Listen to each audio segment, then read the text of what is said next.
ஒரு மனிதர் அவர் யாருக்கிட்டே தொலைபேசியில் பேசிகிட்டு இருக்கிறார். கொஞ்சம் தூரத்தில் நாம் நிற்கிறோம்.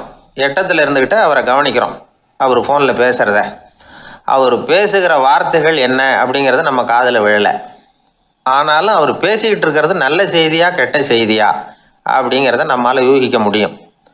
மகிழ்ச்சியான செய்தியை பேசும்போது முகம் மலருது, புன்னகை பூக்குது. இதில் ஒன்று நீங்கள் கவனிக்கணும். தொலைபேசியில் நாம் பேசுகிறப்போ நம்மோட பேசுகிறவர் எதிரில் இல்லை. அவர் தொலைபேசி வழியாக நம்ம குரலை மட்டும்தான் கேட்க போகிறார். நம்ம முகத்தை அவர் பார்க்க போகிறதில்ல. அப்படி இருந்தும் அப்போ நம்ம முகம் ஏன் மலரணும் அப்படின்னா இதுதான் உடல் மொழி, பாடி லாங்குவேஜ் அப்படின்னு சொல்கிறாங்க. நம்ம அறியாமலேயே நம்ம உடம்பு செய்திகளை தெரிவிக்குது பாருங்க, அதுதான் உடல் மொழி. ஒரு மனிதர் தொலைபேசியில் பேசிக்கிட்டு இருக்கிறத நீங்கள் தூரத்தில் இருந்து கவனிச்சுக்கிட்டே அவர் நண்பரோட பேசுகிறாரா, மனைவியோட பேசுகிறாரா, குழந்தையோட பேசுகிறாரா, இல்லை மேல் அதிகாரிகிட்ட பேசுகிறாரா, அல்லது அவருக்கு கீழே பணிபுரிகிறவர்கள்கிட்ட பேசுகிறாரா அப்படிங்கிறத கண்டுபிடிக்கலாம். அதுக்கு காரணம் அவருடைய உடல் மொழி. இந்த உடல் மொழி கூட நம்ம வாழ்க்கையின் முன்னேற்றத்துக்கு பயன்படும். இதை பற்றியெல்லாம் கூட சில நிபுணர்கள் ஆராய்ச்சி பண்ணி பார்த்துருக்குறாங்க. அவங்க சில விவரங்களை சொல்கிறாங்க. குறிப்பாக ஒருத்தர் தன்னுடைய நாற்காலியில் கிட்டத்தட்ட படுத்துக்காத குறையாக உட்காந்துருக்கிறாருன்னு வச்சுக்கோங்க. எதிர இருக்கிறவர் பேசுறது அவருக்கு பிடிக்கலன்னு அர்த்தமா. தலையை சொரிஞ்சிக்கிறது, வேறு வேறு திசைகளில் பார்க்குறது, கொட்டாவி விடுறது, கால்களை மாற்றி போட்டு உட்கார்றது, களைப்பா கை விரல்களை அப்படியே பின்னிக்கிறது, அடிக்கடி கடிகாரத்தை பார்க்குறது, இப்படிலாம் ஒருத்தர் பண்ணிக்கிட்டு இருக்கிறாருன்னா நாம் கூடிய சீக்கிரம் அந்த இடத்த விட்டு எழுந்திரிச்சு வந்துடுறது நல்லது. ஏன்னா இதெல்லாம் அவருடைய சலிப்பு, சோர்வு, ஆர்வமின்மை இதுக்கு அடையாளங்கள். நம்முடைய பேச்சு அவரை சலிப்படைய வச்சுட்டுதுன்னு அர்த்தம். அவர் ரொம்பவும் சோர்ந்து போயிட்டாருன்னு பொருள். நம்முடைய பேச்சில் அவருக்கு ஆர்வம் இல்லைன்னு அர்த்தம். அதே நேரத்தில் நாற்காலியின் நுனியில் அமர்ந்து உடலை முன்னுக்கு நகர்த்தி எதிர இருக்கிறவரின் கண்களை பார்த்துக்கிட்டே பேசினாலும் சரி அல்லது பேச்சை கேட்டாலும் சரி, உங்கள் பேரில் மற்றவங்களுக்கு உள்ள பிடிப்பு அதிகரிக்கும்.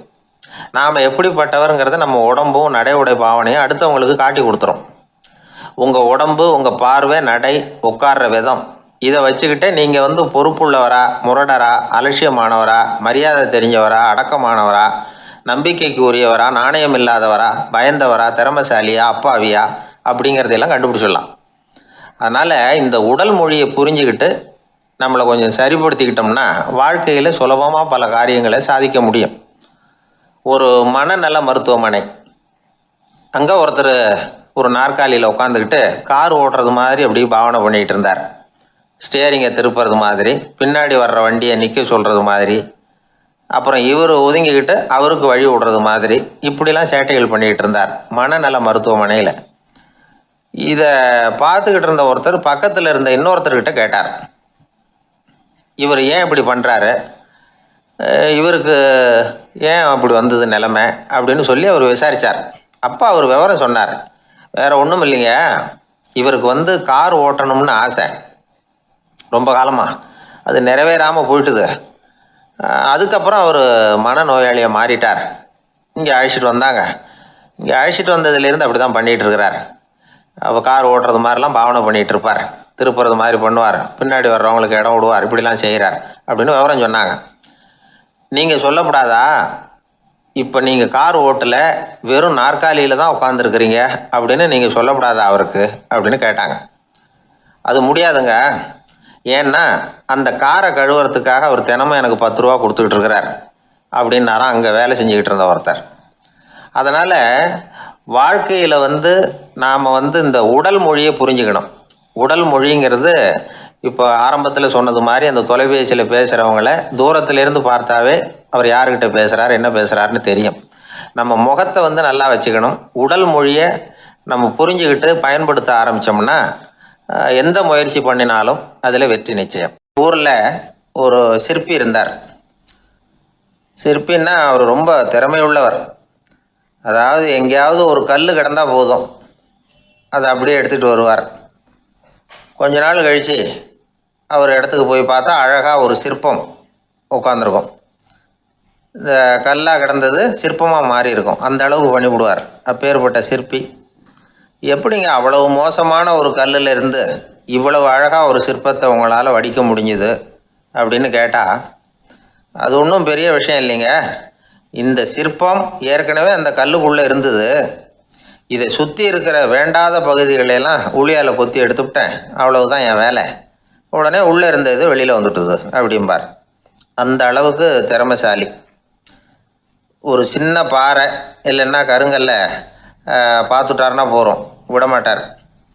அந்த கல்லோட அமைப்பை கவனித்து பார்த்துட்டு இதுக்குள்ளே ஒரு வீரன் ஒளிஞ்சிருக்காம்பார். அவர் கண்ணுக்கு அதுக்கு தெரியும். இந்த கல்லுக்குள்ளே ஒரு துறவி உட்காந்துருக்காரும்பார். நமக்கெல்லாம் வெறும் கல்லாக தான் தெரியும். இந்த கல்லுக்குள்ளே ஒரு நடன மங்கை நடனம் ஆடிக்கிட்டு இருக்கா அப்படிம்பார். உடனே அந்த கல்லை கொண்டுகிட்டு வருவார். அவர் சொன்னது மாதிரியே உள்ளே இருக்கிற அவங்களையெல்லாம் வெளியில் கொண்டுகிட்டு வந்துடுவார். அதாவது வேண்டாத பகுதிகளெல்லாம் கொத்தி எடுத்துருவார். அவர் மொழியில் சொல்ல போனால், இந்த சிற்பிக்கு ரொம்ப நாளாக மனசுக்குள்ள ஒரு ஆசை. அதாவது உண்மை, தூய்மை, இதுக்கு உதாரணமாக இருக்கக்கூடிய புத்தர் சிலையை வடிக்கணும் அப்படிங்கிறது அவரோட ஆசை. ஆனால் அந்த ஆசை நிறைவேறாமலே இருந்துக்கிட்டு வந்தது. அதுக்கு என்ன காரணம்னா, அதுக்கு தகுந்த மாதிரி ஒரு கல் கிடைக்கல. கல் கிடைச்சா அதை செஞ்சுருவார். ரொம்ப காலமாக அங்கே இங்கே தேடி அலைஞ்சார், இந்த புத்தர் சிலை வடிக்கிறதுக்கு பொருத்தமாக ஒரு கல் கிடைக்குமா அப்படின்னு சொல்லி. கண்ணில் படுற கல்லையெல்லாம் உத்து உத்து பார்ப்பார். உள்ளே புத்தர் இருக்காரான்னு கவனிப்பார். இருக்கிற மாதிரி எதுவும் தெரியல அவர் கண்ணுக்கு. சரி, இதுக்கு என்ன செய்யலாம்னு யோசனை பண்ணார். நேராக ஒரு புத்த மடாலயத்துக்கு போனார். அங்கே இருக்கிற ஒரு புத்த துறவியை சந்தித்தார். அவர்கிட்ட விசாரித்தார், சுவாமி, புத்தரின் தூய்மை ஒளிஞ்சிருக்கிற அந்த கல் எங்கே கிடைக்கும் அப்படின்னார். அந்த கல் இருக்கிற இடம் எதுன்னு இன்னமும் உங்களுக்கு தெரியலையா அப்படின்னு கேட்டார் துறவி. இல்லைங்க, அதுக்காக தான் அலைஞ்சிக்கிட்டு இருக்கிறேன் அப்படின்னார் இவர். சரி, கவலைப்படாதீங்க, என் கூட வாங்க காட்டுறேன் அப்படின்னு அழைச்சிட்டு போனார். எங்கே போனார்னா, அந்த மடாலயத்தின் பின்பக்கம் போனாங்க. 2 பேரும் போனாங்க. அங்கே போய் பார்த்தா அங்கே ஒரு கிணறு இருந்தது. என்ன அது, நாம் கேட்டது கல், இவர் அழைச்சிட்டு வந்து காட்டுறது கிணறு அப்படின்னு இவருக்கு சந்தேகம். ஒரு மாதிரியாக பார்த்தார். அவர் சொன்னார், துறவி, எட்டி பாருங்க உள்ள அப்படின்னாரு. கிணறுக்குள்ளே என்ன இருக்கும்னு இவருக்கு தெரியாதா, இருந்தாலும் அவர் சொல்கிறாரு அப்படின்னு சொல்லி எட்டி பார்த்தார். பார்த்தா அதில் தண்ணி இருந்தது. அந்த தண்ணியில் தன்னோட உருவம் தெரிஞ்சுது. இப்போ அந்த புத்த ஞானி சொன்னார், துறவியாரே, புத்தரை நாம தான் ஒழிச்சு வச்சிருக்கிறோம், நமக்குள்ளே தான் அவர் மறைஞ்சிருக்கிறார். அவரை அடையாளம் தெரியாதபடி மூடி இருக்கிறது எது தெரியுமா? நம்மக்கிட்ட இருக்கிற கோபம், போலித்தனம், பதட்டம், ஆசை, இதெல்லாம் தான். அறிவு அப்படிங்கிற ஒளியால் அதையெல்லாம் செதுக்கி எடுத்துட்டோம்னா அந்த அழகான புத்தர் வெளியில் வந்துடுவார் அப்படின்னு சொன்னார் துறவி. அதனால் நமக்குள்ளே இருக்கிற நம்மளை நமக்கே அடையாளம் தெரியல அப்படிங்கிறது தான் உண்மை. அந்த உண்மையான மனிதன் உள்ளே இருக்கிறான். இவர் கல்லை பார்த்துட்டு உள்ளே யார் இருக்காங்கிறது அவருக்கு தெரிஞ்சுது சிற்பிக்கு. ஆனால் உண்மையான புத்தர் எங்கே இருக்காருங்கிறத அவரால் அடையாளம் கண்டுபிடிக்க முடியல. அப்படி தான் பல பேர் இன்றைக்கி இருந்துக்கிட்டு இருக்கிறோம். ஒரு அப்பா தன்னுடைய பிள்ளைக்கு புத்தி சொன்னார், அதோ பாருப்பா, மனசு தான் கல், அறிவு தான் உளி. உன்னுடைய மனசுங்கிற கல்லை அறிவுங்கிற ஒளியால் செதுக்கி அழகான மனிதனாக நீ வெளியில் வரணும்னார். அதுக்காக தான்ப்பா தேடிக்கிட்டு இருக்கேன்னா அவன். மனசுங்கிற கல்லை தேடிக்கிட்டு இருக்கிறியா அப்படின்னு கேட்டார். இல்லைப்பா, அறிவுங்கிற ஒளி எங்கே இருக்குன்னு தெரியல எனக்கு, அதை தான் தேடிக்கிட்டு இருக்கிறேன் அப்படின்னு நானா. அதனால் அறிவை தேடிக்கிட்டு இருக்கிறவன் என்னைக்கு உண்மையை கண்டுபிடிக்க போகிறான், அதையே கண்டுபிடிக்க முடியலைங்கும் பொழுது. அதனால் நாம் யார் அப்படிங்கிறது நமக்கு அடையாளம் தெரியணும். அந்த அடையாளம் தெரிஞ்சுட்டா வாழ்க்கையில் வெற்றி நிச்சயம். ஒரு ஊரில் ஒரு ஆள் இருந்தான். அவனுக்கும் அவன் மனைவிக்கும் சண்டை. இவன் கோவிச்சுக்கிட்டு வீட்டை விட்டு வெளியில் வந்துட்டான். நேராக தன்னுடைய நண்பன் ஒருத்தனை தேடிட்டு போனான். அந்த நண்பன் எப்படின்னா, எதுக்கும் அசர மாட்டான், எப்பவும் மகிழ்ச்சியாக இருப்பான். அவங்ககிட்ட போய் இவன் யோசனை கேட்டான். அது சரி, நீ எப்படி எப்பவும் மகிழ்ச்சியாக இருக்கிற, என்னால் அப்படி இருக்க முடியலையே அப்படின்னு கேட்டான். என்ன நடந்தது சொல்லுன்னா அவன், வீட்டில் எனக்கும் என் மனைவிக்கும் தகராறு, நிம்மதி இல்லை, அதுதான் இங்கே வந்தேன், உங்ககிட்ட யோசனை கேட்கலாமேன்னு அப்படின்னு விவரத்தை சொன்னான். அதை கேட்டுவிட்டு அதுக்கப்புறமா இவன் சொன்னான், இந்த பாருப்பா, இது ஒன்றும் பெரிய விஷயம் இல்லை. எனக்கு 2 மனைவிகள், 2 வீடு. ஒரு வீட்டில் சண்டை வந்துட்டுதுன்னா நேராக இன்னொரு வீட்டுக்கு வந்துடுவேன். இங்கே சண்டை வந்துட்டுதுன்னா நேராக அங்கே போயிடுவேன். 2 குடும்பம் இருக்கிறதுனால இப்படி ஒரு வசதி. இதுதான் என்னுடைய மகிழ்ச்சியின் ரகசியம் அப்படின்னு நானா. ஓ அப்படியா விஷயம், இப்போ புரிஞ்சுக்கிட்டேன், உன்னுடைய யோசனைக்கு ரொம்ப நன்றி அப்படின்னு சொல்லிவிட்டு அவன் திரும்பி வந்துட்டான். அங்கே எங்கே தேடினான். ஒரு வாரத்துக்குள்ளே இன்னொரு பொண்ணை தேடி கண்டுபிடிச்சி கல்யாணம் பண்ணிட்டான். இப்போ இவனுக்கும் 2 வீடு ஆயிட்டுது. அதுக்கப்புறம் என்னாச்சு தெரியுமா, இவன் 2வதா கல்யாணம் பண்ணிக்கிட்டு வந்தானே, இந்த செய்தி முதல் மனைவிக்கு தெரிஞ்சு போச்சு. போனான், அது கழுத்தை பிடிச்சி வெளில தள்ளி விட்டு கதவை சாத்தி விட்டுது. இனிமேல் இந்த பக்கம் வராத, எனக்கு தெரியாமல் எப்படி நீ இன்னொரு கல்யாணம் பண்ண அப்படின்னு சொல்லி அடித்து விரட்டி விட்டுது. இவன் அதனால் என்ன பரவாயில்லன்னு 2வது மனைவி வீட்டுக்கு போனான்.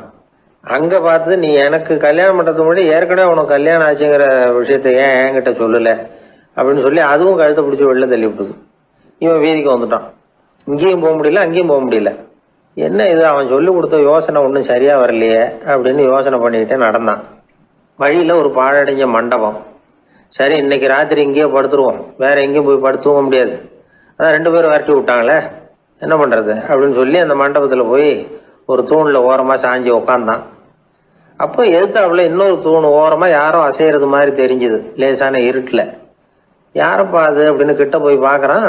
அப்புறம் தான் தெரியுது, அவன் யார் தெரியுமா, இவனுக்கு யோசனை சொன்னான்ல 2 கல்யாணம் பண்ணிக்கணும்னு சொல்லி, அவன் அங்கே படுத்து கிடக்குறான். டேய் நீ எப்படிறா இங்கே வந்த அப்படின்னா, 2 வீட்லேயும் சண்டை வந்துட்டுது, அதுதான் இங்கே வந்தேன், படுத்து தூங்கலாமேன்னு அப்படின்னா. 2 வீடு இருக்கிறது சௌரியம்னு என்கிட்ட சொன்னியப்பா அப்படின்னா இவன். நான் அப்படி சொன்னதுக்கு ஒரு காரணம் உண்டுன்னா அவன். என்னடா காரணம்னு கேட்டான். அது வேற ஒன்றும் இல்லை, தினமும் ராத்திரி இல்லை இந்த மண்டபத்தில் தனியாக படுக்கிறதுக்கு எனக்கு பயமாக இருந்தது, எனக்கு ஒரு துணை தேவைப்பட்டது, அதுக்காக தான் உங்ககிட்ட அப்படி ஒரு யோசனை சொன்னேன். இப்போ நீ வந்ததுனால எனக்கு துணை கிடைச்சிட்டுது. இப்போ நம்ம 2 பேரும் துணையாக இங்கே படுத்துக்கலாம், நீ அந்த தூணில் சாஞ்சிக்கோ, நான் இந்த தூணில் சாஞ்சிக்கிறேன் அப்படின்னு சொல்லி படுத்து தூங்க ஆரம்பிச்சிட்டானோ. அதாவது நம்ம வாழ்க்கையில் முடிவுகள் எடுக்கிற விஷயத்தில் இந்த ஆள் மாதிரி தான் பல பேர் நடந்துக்கிறோம் அப்படிங்கிறார். அதாவது உலக புகழ்பெற்ற மனோதத்துவ மேதை ஸ்காட் பெக் அப்படிங்கிறவர். அதாவது வீட்டுக்கு தேவையான பொருள்கள் வாங்குறதுலேருந்து கல்யாணம் பண்ணுறது, வீடு கட்டுறது வரைக்கும் அடுத்தவங்க பேச்சை கேட்டு வீணா போகிறவங்க தான் அதிகம். அறிவுரை கேட்கறதுல தப்பு இல்லை, ஆனால் அதுக்கப்புறம் அதை பற்றி சரியாக சிந்திச்சு பார்க்கறது இல்லை, அதுதான் தப்பு. சில பேர் அறிவுரை சொல்கிறதுலேயே ரொம்ப தெளிவாக இருப்பாங்க. ஏன் சார் 2 சம்சாரத்தோட குடும்பம் நடத்துறது ரொம்ப கஷ்டமானு கேட்டாராம் ஒருத்தர். அது எனக்கு தெரியாதுங்க அப்படின்னாராம் அவர். ஏன்னு கேட்டிருக்கார். ஏன்னா எனக்கு 3 சம்சாரம் அப்படின்னாராம் அவர். எனக்கு ஒரு நண்பர், அவர் ஒரு வழக்கறிஞர். ஒரு நாள் அவர்கிட்ட பேசிக்கிட்டு இருந்தேன். அப்போ கேட்டேன், ஏன் சார் நீங்கள்லாம் கோர்ட்டில் வாதாடுறப்போ கருப்பு நிற அங்கி அணியிறீங்களே, அதுக்கு என்ன காரணம், சட்டத்துக்கும் கருப்பு கலருக்கும் என்ன சம்பந்தம் அப்படின்னு கேட்டேன். அது ஒரு சுவாரஸ்யமான கதைன்னார் அவர். சொல்லுங்களேன் அப்படின்னு அவர் சொன்னார். கிபி 1694 வருஷத்தில் இங்கிலாந்து அரசி 2வது மேரிங்கிறவர் இறந்து போனார். அந்த ராணியோட கணவர் 3ஆம் வில்லியம், அவரு ஒரு உத்தரவு போட்டாராம். அரசியோட மறைவுக்கு அனுதாபம் தெரிவிக்கிற வகையில் வழக்குரைஞர்கள் எல்லாரும் கருப்பு நிற அங்கி அணியணும் அப்படின்னு. அன்னைக்கு ஆரம்பித்த அந்த பழக்கம் அதுக்கப்புறம் மாறவே இல்லையாம், இன்னைக்கும் தொடருது. வழக்குரைஞர்கள்லாம் முதல்ல கருப்பு அங்கி மட்டும்தான் அணிஞ்சாங்களாம். அதில் ஒரு சின்ன சங்கடம், ஏற்கனவே உடம்பு கருப்பாக இருக்கிறவங்க அதுக்கு மேலே கருப்பு ட்ரெஸ் வேறு போட்டுக்கிட்டா முகம் பளிச்சுன்னு தெரியாது இல்லையா.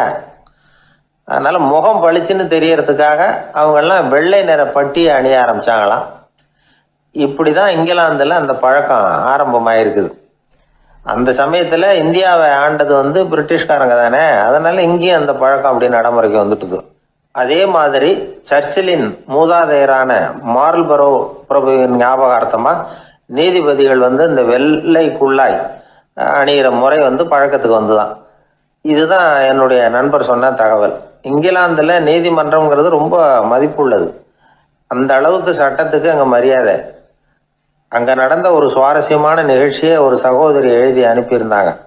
அவங்க அப்பா நீதித்துறையை சேர்ந்தவரா, அவர் சொன்னதான் இது. அவங்க எழுதி அனுப்பியிருந்த விஷயம் என்னென்னா, அங்கே ஒரு கேஸில் ஒரு முக்கியமான தீர்ப்பு வழங்க வேண்டியிருக்குது. ஜட்ஜு, பாரட்லா படித்த பெரிய பெரிய வக்கீல்கள், ஜூரி எல்லாருமா கூடி அந்த கேஸை பற்றி விவாதிக்கணும். சுமாராக 40 பேர். இதுக்காக கோர்ட்டு ஹாலில் விசேஷ சேம்பரில் நுழையிறதுக்கு முன்னாடி அவங்கெல்லாம் தங்களுடைய கோட்டு தொப்பி எல்லாத்தையும் கழட்டி அங்கே நின்றுக்கிட்டு இருந்த ஒரு அட்டெண்டர்கிட்ட கொடுத்துட்டு உள்ளே போனாங்க. அந்த ஆள் படிக்காதவர்.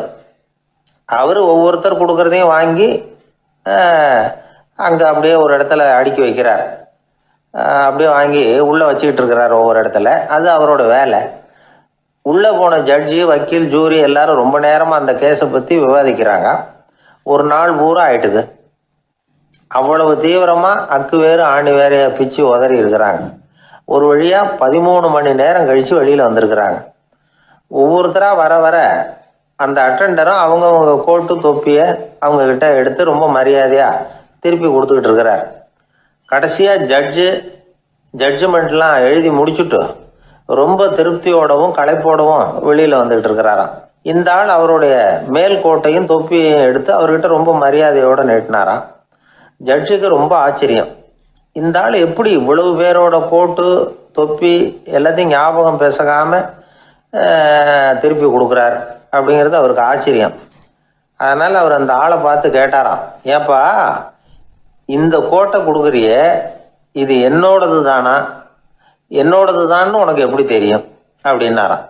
இதுக்கு அந்த பியூனு ரொம்ப பதவிசாக பதில் சொன்னாராம், ஐயா இந்த கோட்டு ஹேட்டை உங்ககிட்ட வாங்கி மாட்டினேன், இப்போ திரும்ப உங்ககிட்ட தரணும், தந்துட்டேன், இதுதான் என்னோட வேலை, மற்றபடி இது உங்களோட தான் இல்லையா அப்படிங்கிறதெல்லாம் எனக்கு தெரியாதுங்க அப்படின்னாராம். ஒரு நண்பர்கிட்ட பேசிக்கிட்டு இருந்தேன்.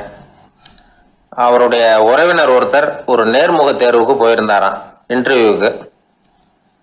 ரொம்பவும் பொறுப்பாகவும் கவனமாகவும் செயல்பட வேண்டிய பதவிக்கான நேர்காணல் அது. இவர் எழுத்து தேர்வில் ஏராளமான மதிப்பெண்கள் வாங்கிவிட்டார். அதனால் அதை பற்றி கவலை இல்லை. இப்போ நேர்முக தேர்வில் தேர்வு பெறணும். ஏராளமான சான்றிதழ்கள் வச்சிருந்தார். நேர்காணலில் கேட்கப்பட்ட எல்லா கேள்விகளுக்கும் சரியான பதில் தான் சொன்னார்.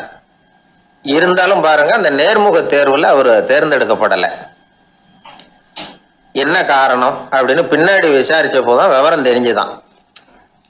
அது என்ன ஆயிருக்குதுன்னா, அந்த நேர்காணலின் போது இவர் நடந்துகிட்ட முறையில் சில தவறுகள் நடந்து போச்சான். முக்கியமா 2 தவறுகள். ஒன்று, அவங்க ஒரு கேள்வியை கேட்டு முடிக்கிறதுக்குள்ளேயே இவர் பதில் சொல்ல ஆரம்பிச்சுட்டாராம். ரெண்டாவது என்னன்னா, இவர் நாற்காலியில தாராளமா இயல்பா சாஞ்சி உட்காராம நாற்காலி முனையில உட்கார்ந்துருந்தாராம். இந்த 2 விதமான செயல்பாடுகளும் இவர் அவசரப்படுறவர், பதற்றப்படுறவர் அப்படிங்கிறதுக்கான அடையாளங்கள். அதாவது கேள்வியை கேட்டு முடிக்கிறதுக்குள்ளேயே முந்திக்கிட்டு பதில் சொல்றது. ரெண்டாவது, நாற்காலியில இயல்பா தாராளமா உட்காராம நாற்காலி முனையில உட்கார்றது. பார்க்க போற வேலைக்கு அவசரம், பதற்றம் இது 2 இருக்கக்கூடாதான். அதனால மார்க் இருந்தும் சர்டிபிகேட் இருந்தும் அந்த வேலை வாய்ப்பு அவருக்கு கிடைக்கல. வேலை கொடுக்கறவங்க நம்ம கிட்ட இருந்து என்னதான் எதிர்பார்க்கறாங்க, இதை தெரிஞ்சு வச்சுக்கிறது நல்லது. முதல்ல மற்றவர்களுடன் தொடர்பு கொள்ளும் திறமை, அதாவது எபிலிட்டி டு கம்யூனிகேட். நீங்க நினைக்கிறத அழகா தொகுத்து வகைப்படுத்தி சொல்ல தெரியுதான்னு பார்ப்பாங்க. உங்க திட்டங்களை அடுத்தவங்க ஏற்றுக்கொள்ளக்கூடிய விதத்துல வெளிப்படுத்துறதுக்கு உங்களால முடியுதான்னு பார்ப்பாங்க. இதுக்கு என்ன செய்யறது? குழப்பம் இல்லாம சிந்திக்கணும், குழப்பம் இல்லாம பேசணும். ரெண்டாவது விஷயம் என்னன்னா புத்திசாலித்தனம், அதாவது இன்டெலிஜென்ஸ். ஏத்துக்க போற வேலையை நல்ல விதமா செய்ய முடியுமா உங்களால, அதை எந்தெந்த வழியில செய்யலாம் அப்படிங்கிறத உங்களால தீர்மானிக்க முடியுமா, அந்த வேலைக்கான புது புது யோசனைகளை உங்களால சொல்ல முடியுமா அப்படின்னு பார்ப்பாங்க. இது இன்டெலிஜென்ஸ். மூணாவது தன்னம்பிக்கை, அதாவது செல்ஃப் கான்ஃபிடன்ஸ். உங்களுக்கு அது உண்டா அப்படிங்கிறத கவனிப்பாங்க. எந்த சூழ்நிலையையும் சமாளிக்கணும், எப்படிப்பட்ட மனிதர்களையும் சமாளிக்கிற தைரியம் வேணும், அடுத்தவங்களை நமக்கு சாதகமா திருப்பக்கூடிய தன்னம்பிக்கை வேணும். நாலாவது பொறுப்புகளை முன்வந்து ஏற்றுக்கொள்ளுதல், வில்லிங்னஸ் டு அக்செப்ட் ரெஸ்பான்சிபிலிட்டி. பொறுப்புகள்ல இருந்து நழுவி போக ஆசைப்படாம செஞ்சு முடிக்கணும். அஞ்சாவது முன் வருதல், இனிஷியேட்டிவ். வேலையோட முக்கியத்துவம் உணர்ந்து அதை ஏத்துக்கிட்டு தகுந்த நடவடிக்கைகளை தயங்காம எடுக்கிறதுக்கு முன் வரணும். ஆறாவது என்னன்னு கேட்டீங்கன்னா தலைமைத்துவம், லீடர்ஷிப். 4 பேருக்கு தலைமை தாங்கி நல்ல விதத்துல நடந்துக்க தெரியுதா. ஏழாவது கற்பனை திறன், இமேஜினேஷன். சில பிரச்சனைகள் வரக்கூடும் அப்படின்னு முன்கூட்டியே யூகிச்சு அதுக்கு தகுந்த மாதிரி நடவடிக்கை எடுக்கிற திறமை உண்டா அப்படிங்கிறத பார்ப்பாங்க. எட்டாவது என்னன்னா வளைந்து கொடுத்தல், ஃபிளெக்சிபிலிட்டி. சூழ்நிலைக்கு தகுந்த மாதிரி, மாற்றங்களுக்கு தகுந்த மாதிரி அனுசரித்து நடந்துக்கிறதுக்கு தெரியுதா அவங்களுக்கு அப்படிங்கிறத கவனிப்பாங்க. அடுத்தது திறமைகளை வெளிக்கொணரும் திறமை, இன்டர்பர்சனல் ஸ்கில்ஸ். அடுத்தவங்க கிட்ட இருக்கிற திறமையை கண்டுபிடிச்சி அதை நல்ல விதத்துல ஊக்கப்படுத்தி பயன்படுத்த தெரியுதா அப்படின்னு பார்ப்பாங்க. ஆறாவது சுய அறிவு, செல்ஃப் நாலேஜ். அடுத்தவங்க நம்மளை பத்தி என்ன நினைக்கிறாங்க அப்படிங்கிறத நம்மளால புரிஞ்சுக்க முடியுதாங்கிறது முக்கியம். அடுத்தது போட்டி மனப்பான்மை, காம்படிட்டிவ்னஸ். அடுத்தவங்களை ஒப்பிட்டு பார்த்து அதை விட ஒரு படி மேல வரணுங்கிற குணம் வேணும். இதுக்கு அடுத்தது என்னன்னா குறிக்கோளை வெல்லுதல், கோல் அச்சீவ்மெண்ட். குறிக்கோளை சவாலா எடுத்துக்கிட்டு அதை அடையணும். அப்புறம் வேறுபட்ட திறமைகள், ஒகேஷனல் ஸ்கில்ஸ். பதவிக்கு வேண்டிய திறமைகள் தவிர மற்ற திறமைகள் எதுவும் உண்டாங்கிறது முக்கியம். நமக்கு வேலை கொடுக்கணும்னு நினைக்கிறவங்க நம்ம கிட்ட இருந்து இவ்வளவும் எதிர்பார்ப்பாங்க. அதுக்கு தகுந்த மாதிரி நம்மளை நாமே தயார்படுத்திக்கணும். எனக்கு வேண்டப்பட்ட ஒருத்தர் ஒரு இன்டர்வியூக்கு போயிட்டு வந்தார், நேர்காணலுக்கு. எப்படி இருந்தது இன்டர்வியூன்னு விசாரித்தேன். நான் போனேன். அவர் கேட்ட எல்லா கேள்விக்கும் அவர் எதிர்பார்த்தது மாதிரியே எல்லா பதிலையும் சொன்னேன். கடைசியா நான் எதிர்பார்க்காத ஒரு தகவலை அவர் சொன்னார் அப்படின்னார். என்னன்னு கேட்டேன். அவரும் என்ன மாதிரியே இன்டர்வியூக்கு வந்தவர் தானா, சும்மா என்ன கேள்வி கேட்டுக்கிட்டு உட்காந்துருந்தாராம் அப்படின்னார். அதனால ஒரு நேர்காணலுக்கு போறதுக்கு முன்னாடி என்ன எதிர்பார்க்கறாங்க அப்படிங்கறத தெரிஞ்சுக்கிட்டு போனா வெற்றி நிச்சயம். ஊர்ல ஒரு ஞானி இருந்தார். ஒரு நாள் அவரை தேடிட்டு ஒருத்தர் வந்தார். வந்தவர் ஞானியை பார்த்து ஒரு கேள்வி கேட்டார். ஐயா, உங்களுடைய சாதனை என்ன? இதுதான் அவர் கேட்ட கேள்வி. இதை கேட்டதும் அந்த ஞானி நிமிர்ந்து இவரை பார்த்தார். அப்புறம் சொன்னார், அது ஒன்றும் பெரிய விஷயம் இல்லை, அது ரொம்ப எளிமையான ஒண்ணு. எப்போ எனக்கு பசிக்குதோ அப்ப நான் சாப்பிட்டுருவேன், எப்ப எனக்கு தூக்கம் வருதோ அப்ப நான் தூங்கிடுவேன், அவ்வளவுதான் அப்படின்னார். கேள்வி கேட்டவர் ஒரு மாதிரி ஆயிட்டார். ஐயா, இதே தானே நாங்களும் செய்யறோம், இதுல என்ன அதிசயம் இருக்கு அப்படின்னார்.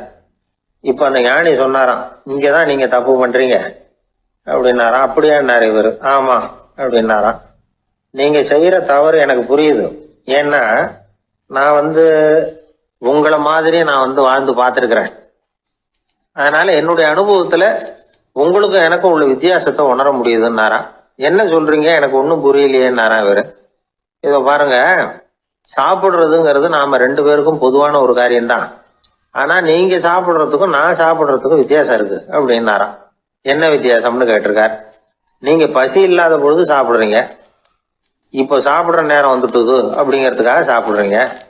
சாப்பாடு ருசியா இருக்கு அப்படிங்கிறதுக்காக சாப்பிடுறீங்க. எது தேவைங்கிறது தெரியாம சாப்பிடுறீங்க. அது மாதிரி தூக்கமும் உங்களுக்கு ஒரு பழக்கமா போட்டுது. இப்போ இது தேவையா இல்லையா அப்படிங்கிறத பத்தி நீங்க யோசிச்சு பாக்குறது இல்ல. சாப்பிடும் பொழுது 1000 வேலைகளை மனசுல நினைச்சுக்கிட்டு இருப்பீங்க. அதனால அது சாப்பிடுதலா இருக்காது. அதே மாதிரி நீங்க தூங்கும் பொழுதும் அது தூங்குதலா இருக்காது. ஏகப்பட்ட கனவுகள் வரும். உங்க மனசு மேலும் மேலும் கனவுகளை உருவாக்கி கொண்டே இருக்கும். அதனால எனக்குள்ள நடக்கிறது வேற மாதிரி, நீங்க நினைக்கிறது மாதிரி இல்ல. எனக்குள்ள நடக்கிறது எப்படின்னா, நீங்க செய்யறது மாதிரி இல்ல. தூக்க உணர்வு வந்த உடனே தூங்குதல் மட்டுமே நடைபெறும். அதுதான் என்கிட்ட நடக்கிறது அப்படின்னாராம் அந்த ஞானி. வித்தியாசம் புரியுதா? அந்த ஞானி சாப்பிடுறத அனுபவிக்கிறார், அது எக்ஸ்பீரியன்ஸ். நாம அப்படி இல்லை, மனம் போன போக்குல சாப்பிடுறோம். இது இன்டெலிஜிங். இது ரெண்டுலயும் செயல்ல வேறுபாடு இல்லை, விழிப்புணர்வுல தான் வேறுபாடு இருக்கு. அவர் சாப்பிடும் பொழுது ஒரு சாட்சி மனோபாவத்தோட சாப்பிடுறார். எவ்வளவு தேவையோ அவ்வளவுதான் சாப்பிடுறார். ஏன்னா அவருடைய விழிப்புணர்வு முழுமையா செயல்படுது. அதனால அவர் சாப்பிடும் பொழுது நம்மை விட மகிழ்ச்சியா இருக்கிறார். நாம அப்படி இல்லை, வயிற்றை நிரப்புறதுக்காக சாப்பிடுறோம். இன்னும் சொல்ல போனா சாப்பிடும் பொழுது நாம அங்கேயும் இருக்கிறது இல்லை, எங்கேயோ போயிடுறோம். உடம்பு மட்டும்தான் அங்க இருக்கும். ஆனா ஞானி அப்படி இல்லை. அவர் சாப்பிடும் பொழுது சாப்பிடுதல் மட்டுமே இருக்கும். எந்த ஒரு செயலையும் விழிப்புணர்வோட செய்யலாம், மனம் போன போக்கிலையும் செய்யலாம். விழிப்புடன் செய்யறப்போ செய்யும் செயல் நம்ம அனுபவமாகிறது, அவ்வளவுதான். இதெல்லாம் பெரிய தத்துவம் மாதிரி தெரியும். இருந்தாலும் நாம புரிஞ்சுக்க வேண்டியது என்னன்னா, எந்த காரியத்தை செஞ்சாலும் அதுல முழு ஈடுபாடு வேணுங்கிறது முக்கியம். அந்த அளவுக்கு முதல்ல நம்மளை மாத்திக்கிட்டா போதும். ஆனா நம்ம ஆளுங்க அந்த அளவுக்கு இருக்கிறது இல்ல, எல்லாமே அரைக்குறை தான். கேட்டா ஞாபகம் மருதி. ஒருத்தன் என்ன பண்ணானா, விமான டிக்கெட் வாங்கிக்கிட்டு ரயில்வே ஸ்டேஷனுக்கு வந்துட்டான். அப்புறம் தான் புரிஞ்சுது தவறுதெல்லாம் இங்க வந்துட்டோங்கிறது. உடனே அவசரமா விமான நிலையத்தை நோக்கி ஓடி இருக்கிறான். அங்க போய் கவுண்டர்ல கேட்டிருக்கான், மேடம் நான் தவறுதெல்லாம் ரயில்வே ஸ்டேஷனுக்கு போயிட்டேன், இப்ப விமானத்தையும் தவற விட்டுட்டேன் அடுத்த ஃப்ளைட்டில் எனக்கு இதை மாற்றி தர முடியுமான்னு கேட்டிருக்கான். முடியாதுன்னாங்களாம் அந்த அம்மா. ஏன்னு கேட்டானா, ஏன்னா இப்போ நீங்கள் வந்திருக்கிறது பஸ் ஸ்டாண்டு அப்படின்னாங்களாம். சீடன் வெளியூர் புறப்படுறதுக்கு தயாராக இருந்தான். ரொம்ப தூரம் போக போகிறான். திரும்பி வர நாளாகும். புறப்படுறதுக்கான ஆயத்த வேலைகளில் ஈடுபட்டிருந்தான். அந்த சமயம் பார்த்து இன்னொரு சீடன் அவங்கிட்ட வந்தான். நம்ம குரு உன்னை அழைச்சிட்டு வர சொன்னார் வா அப்படின்னு கூப்பிட்டான். இவன் உடனே புறப்பட்டு போனான். குருநாதரை பார்த்தான். அவர் காலில் விழுந்து வணங்கினான். வணங்கிவிட்டு எழுந்திரிச்சான். அவ்வளவுதான். குரு ஏதாவது உபதேசம் பண்ணுவாருன்னு எதிர்பார்த்தான். ஆனால் நடந்தது என்ன தெரியுமா? குரு அவனுக்கு ஓங்கி ஒரு அடி கொடுத்தார். எதிர்பாராம இந்த அடியை வாங்கினதும் அந்த சீடன் அதிர்ந்து போயிட்டான். பக்கத்தில் இருந்த மற்ற சீடர்களும் திகைச்சு போய் நின்றுட்டாங்க. அடி வாங்கின சீடனுக்கு மனசுக்குள்ள குழப்பம். நாம என்ன தப்பு பண்ணணும்? புறப்படுற நேரத்துல இப்படி குரு கிட்ட அடி வாங்குற மாதிரி ஆயிட்டுதே அப்படின்னு நினைச்சு மனசுக்குள்ள ரொம்ப வேதனைப்பட்டான். கொஞ்சம் துணிச்சலை வரவழைச்சுக்கிட்டு குருநாதர்கிட்டயே கேட்டுட்டான். சுவாமி, நான் என்ன தப்பு பண்ணினேன்? என்னை இப்படி அடிச்சுட்டீங்களே, ஒரு வார்த்தை கூட உங்களை எதிர்த்து நான் பேசினது இல்லையே, இவ்வளவு காலமா உங்க விருப்பத்துக்கு விரோதமா ஒரு காரியம் கூட நான் செஞ்சது இல்லையே, வந்ததும் வராததுமா ஒண்ணுமே சொல்லாம என்ன அடிச்சுட்டீங்களே, குருவே நான் செஞ்ச குற்றம் தான் என்ன அப்படின்னு கண்ணீரோட பரிதாபமா கேட்டானா அந்த சீடன். ஆனா அந்த குரு முகத்துல கொஞ்சம் கூட கோபம் இல்லை. அவர் சிரிச்சுக்கிட்டே நின்றுகிட்டு இருந்தாராம். அதுக்கப்புறம் சொன்னாராம், என்னுடைய அருமை சீடனே, நீ ஒரு தவறும் பண்ணல. நான் உன்னை அடிச்சது நீ ஏதோ தப்பு பண்ணிவிட்டேங்கிறதுக்காக இல்லை. நீண்ட பயணம் போக போறேன். ஞாபகமா ஏதாவது கொடுத்து அனுப்ப வேணாமா? நீ ஞானம் பெற்ற பிறகுதான் திரும்பி வர போறேங்கிறது எனக்கு தெரியும். அதுக்கு பிறகு உன்னை வந்து அடிக்க முடியுமா? அதனால இப்ப கிடைச்சிருக்கிற இந்த வாய்ப்பை பயன்படுத்திக்கிட்டேன். அப்போதைக்கு இப்பவே அடிச்சுட்டேன், அவ்வளவுதான், வேற ஒண்ணும் இல்லை அப்படின்னாராம். குரு சிரிச்சுக்கிட்டே இப்படி சொல்றார். இருந்தாலும் இதுவும் ஒரு உபதேசம் தான். அதிர்ச்சிகளால விழிப்படைய வைக்கிறதும் ஒரு வழிதான். இது ஜென் வழி. பெரும்பாலும் அதிர்ச்சியின் மூலமாகவே ஞான தரிசனத்தை அருள்கிறவர்கள் தான் ஜென் குருமார்கள். நம்ம தியானம் தான் ஜென். இந்தியாவிலிருந்து இது சீனாவுக்கு போய் கொஞ்சம் பேர் மாறி வளம் பெற்று ஜப்பான்ல ஜென் ஆகி வளர்ந்துருக்குது, அவ்வளவுதான். ஜென்கிறது தியானம். எதை நினைச்சும் தியானிக்கிறது இல்லை, எல்லாத்துலயும் தியானம் இருக்கிறதா சொல்லுது ஜென். பேசுறது, இருக்கிறது, நடக்கிறது, சாப்பிடுறது, சிரிக்கிறது, தூங்குறது, தொழில் செய்யறது அல்லது சும்மா இருக்கிறது எல்லாமே தியானம் தான். ஜென்கிறது ஒரு சுய தரிசனம். தன்னைத்தானே அடையாளம் கண்டுகொள்கிறது தான் அது. இல்லாத எதையும் தேடி கண்டுபிடிக்கிறது இல்லை. சென் மார்க்கத்தை பத்தி ஓஷோ என்ன சொல்றாரு தெரியுமா? காணாமல் போன தன்னுடைய மூக்கு கண்ணாடி தன்னுடைய மூக்கின் மேல் இருப்பதை கண்டுகொள்வது போன்றது சென் அப்படிங்கிறார். நம்மால் இன்னொருத்தர் முகத்தை ரொம்ப நேரமா உத்து பார்த்துக்கிட்டு இருந்தார். என்ன பாக்குறீங்கன்னாரு அவரு. நீங்க போட்டிருக்கீங்களே மூக்கு கண்ணாடி, அதை தான் பாக்குறேன்னாரு இவரு. நீங்க அப்படி பாக்குறதுக்கு விசேஷ காரணம் ஏதாவது உண்டான்னு கேட்டார் இவர். உண்டுன்னார். என்னன்னு கேட்டார்.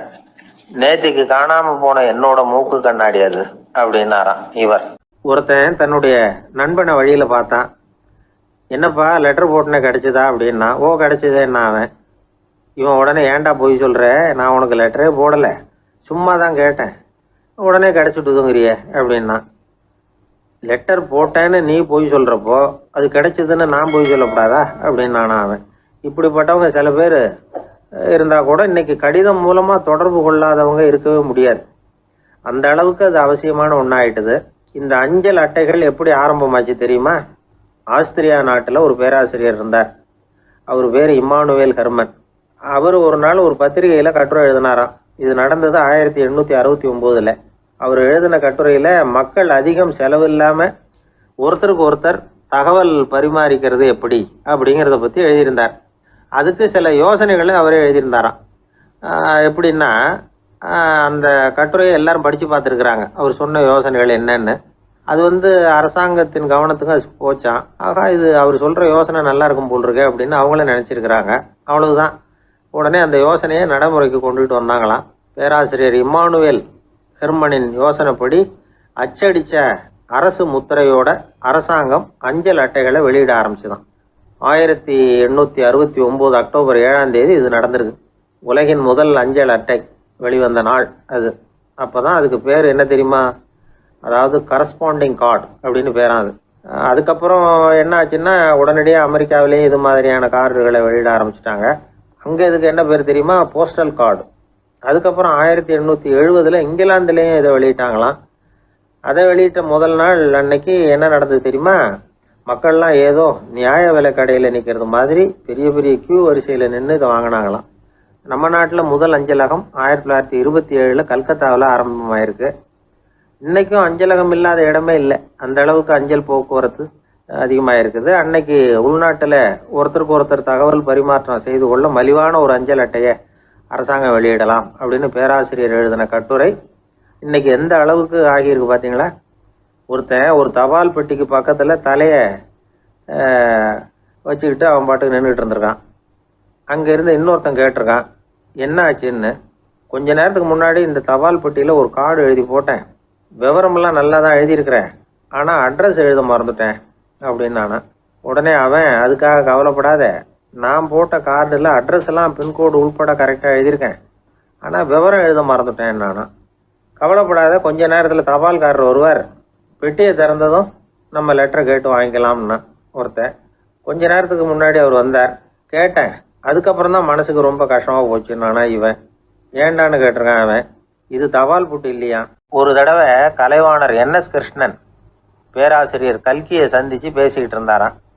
கலைவாணர் கல்கியை பார்த்து, எனக்கு கதை எழுத ஆசையா இருக்கு, எப்படி எழுதுறதுன்னு கேட்டாராம். கதை எழுதுறதுக்கு 4 மை வேணும்னாராம் கல்கி. அப்படியா, அப்படின்னா என்னென்ன கலர் மை அப்படின்னு கேட்டிருக்காரு கலைவாணர் சிரிச்சுக்கிட்டே. நான் சொன்னது கலர் மை இல்லை, அது வேற மை. அதாவது கதை எழுதுறதுக்கு தேவைப்படுகிற 4 மை எதுன்னா, 1 திறமை, 2 பேணாமை, 3வது தனிமை, 4வது பொறுமை அப்படின்னாராம். உடனே கலைவாணர், உங்கள் யோசனை அருமை அப்படின்னாராம். அதுதான் கலைவாணர். பொதுவாக எழுத்தாளர்கள் எழுதுகிற மாதிரி நடந்துக்கிறது இல்லை, ஆனால் கலைவாணர் என்ன சொல்லுவாரோ அதே மாதிரி நடந்துக்குவார். எல்லாருக்கும் எல்லாம் கிடைக்கணுங்கிற கருத்தை சினிமா படங்களில் வலியுறுத்துவார். அதே மாதிரி நடைமுறை வாழ்க்கையிலேயே எல்லாருக்கும் எல்லாமும் கொடுப்பார்.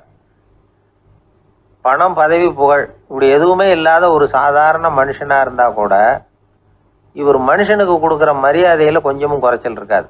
இந்த குணம் சாதாரணமாக எல்லாருக்கும் இருக்கிறது இல்லை. அவர் சினிமா தியேட்டருக்கு போய் சினிமா பார்க்குறது வழக்கம்.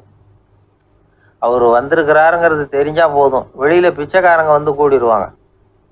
இது அவருக்கு தெரியும். வெளியில் நம்மளை நம்பி ஒரு கூட்டம் காத்துக்கிட்டு இருக்குமேன்னு நினைப்பார்.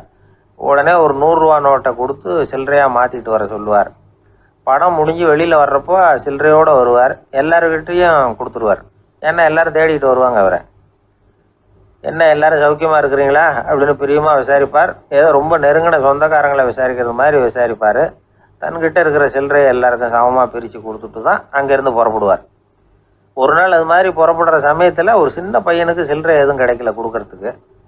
இது கலைவாணருக்கு தெரியாது. காரில் ஏறி புறப்பட்டு போயிட்டார். அந்த பையன் காரை பிடிச்சிக்கிட்டு பின்னாடியே ஓடிச்சாந்துருக்கிறான். ஐயா, நீங்களே இல்லைன்னு சொன்னால் நான் என்ன பண்ணுறது, இன்னைக்கு பட்னி தான், அம்மாவுக்கு வேற உடம்பு சரியில்லை அப்படின்னு கத்திக்கிட்டே ஓடியாந்தானா. கலைவாணர் கவனிச்சிட்டார்.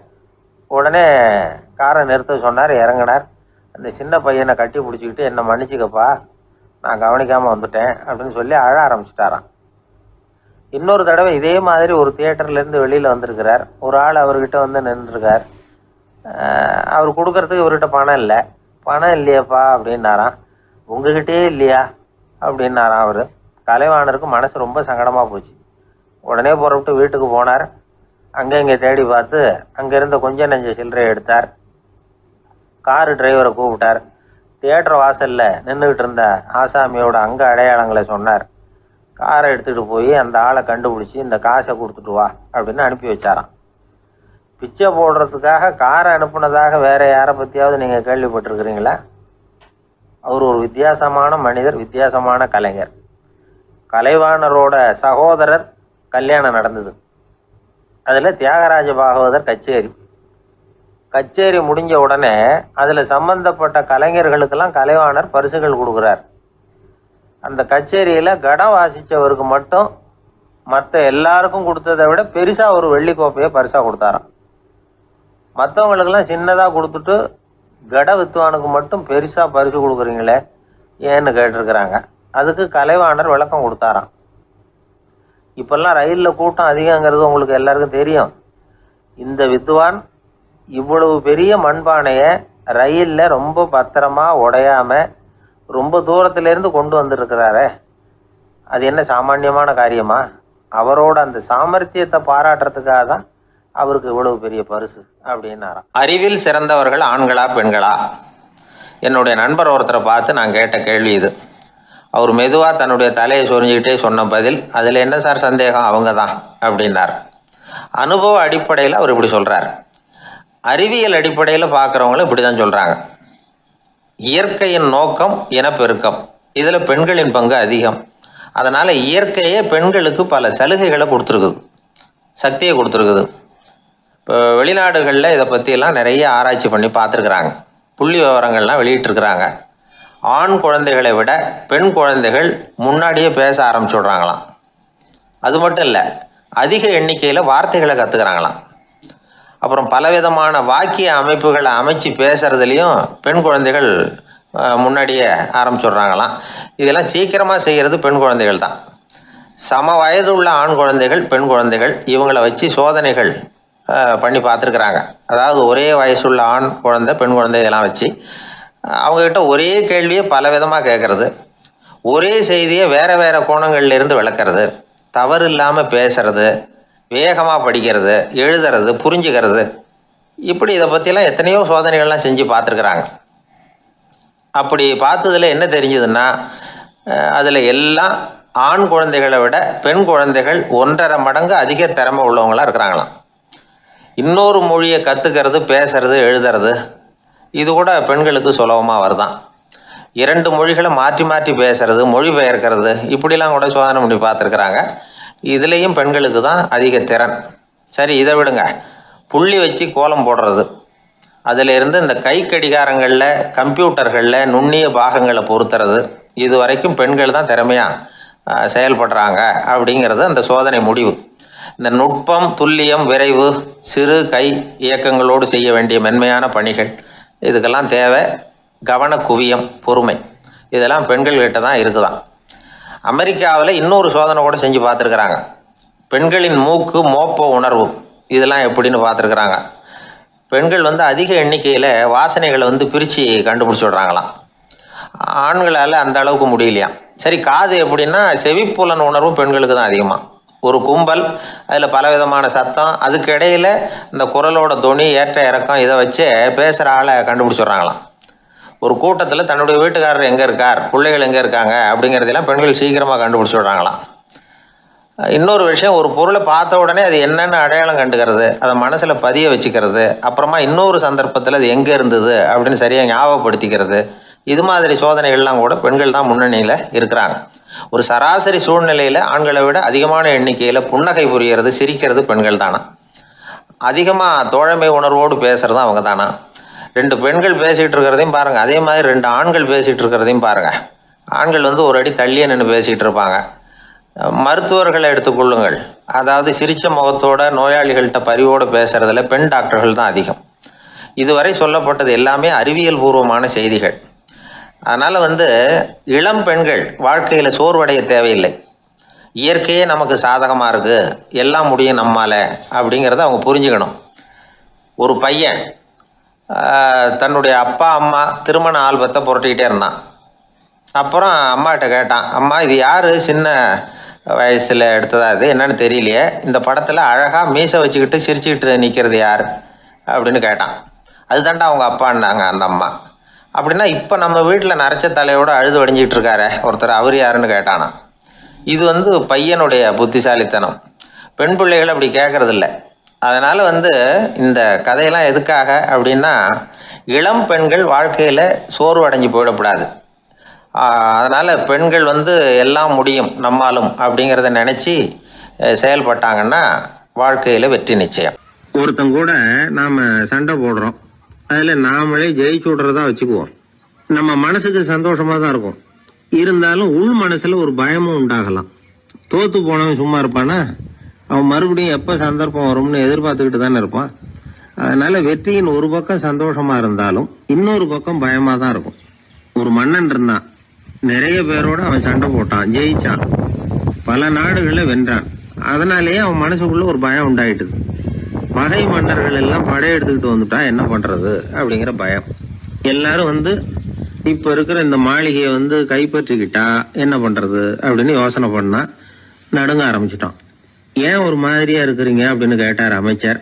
இவன் விவரத்தை சொன்னான். 2 பேருமா சேர்ந்து ஒரு திட்டம் போட்டாங்க. அதன் பிரகாரம் ஒரு பெரிய மாளிகை ஒண்ண புதுசா கட்டினாங்க. அதுக்கு ஜன்னல்லாம் எதுவும் கிடையாது. உள்ள போறதுக்கு வெளியில வர்றதுக்கு ஒரே ஒரு கதவு மட்டும்தான் உண்டு.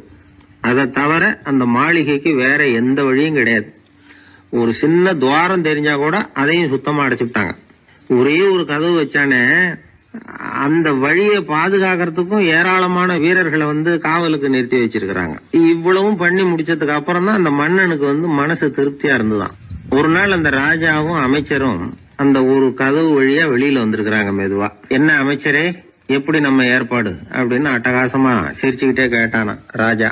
அபாரம்னார் அமைச்சர். அவர் வேற என்ன சொல்லுவார். இவங்க 2 பேரும் இப்படி பேசிக்கிட்டதை அங்க வீதி ஓரமா உட்கார்ந்து இருந்த ஒரு பெரியவர் கேட்டுட்டு அவரு சிரிச்சாராம்.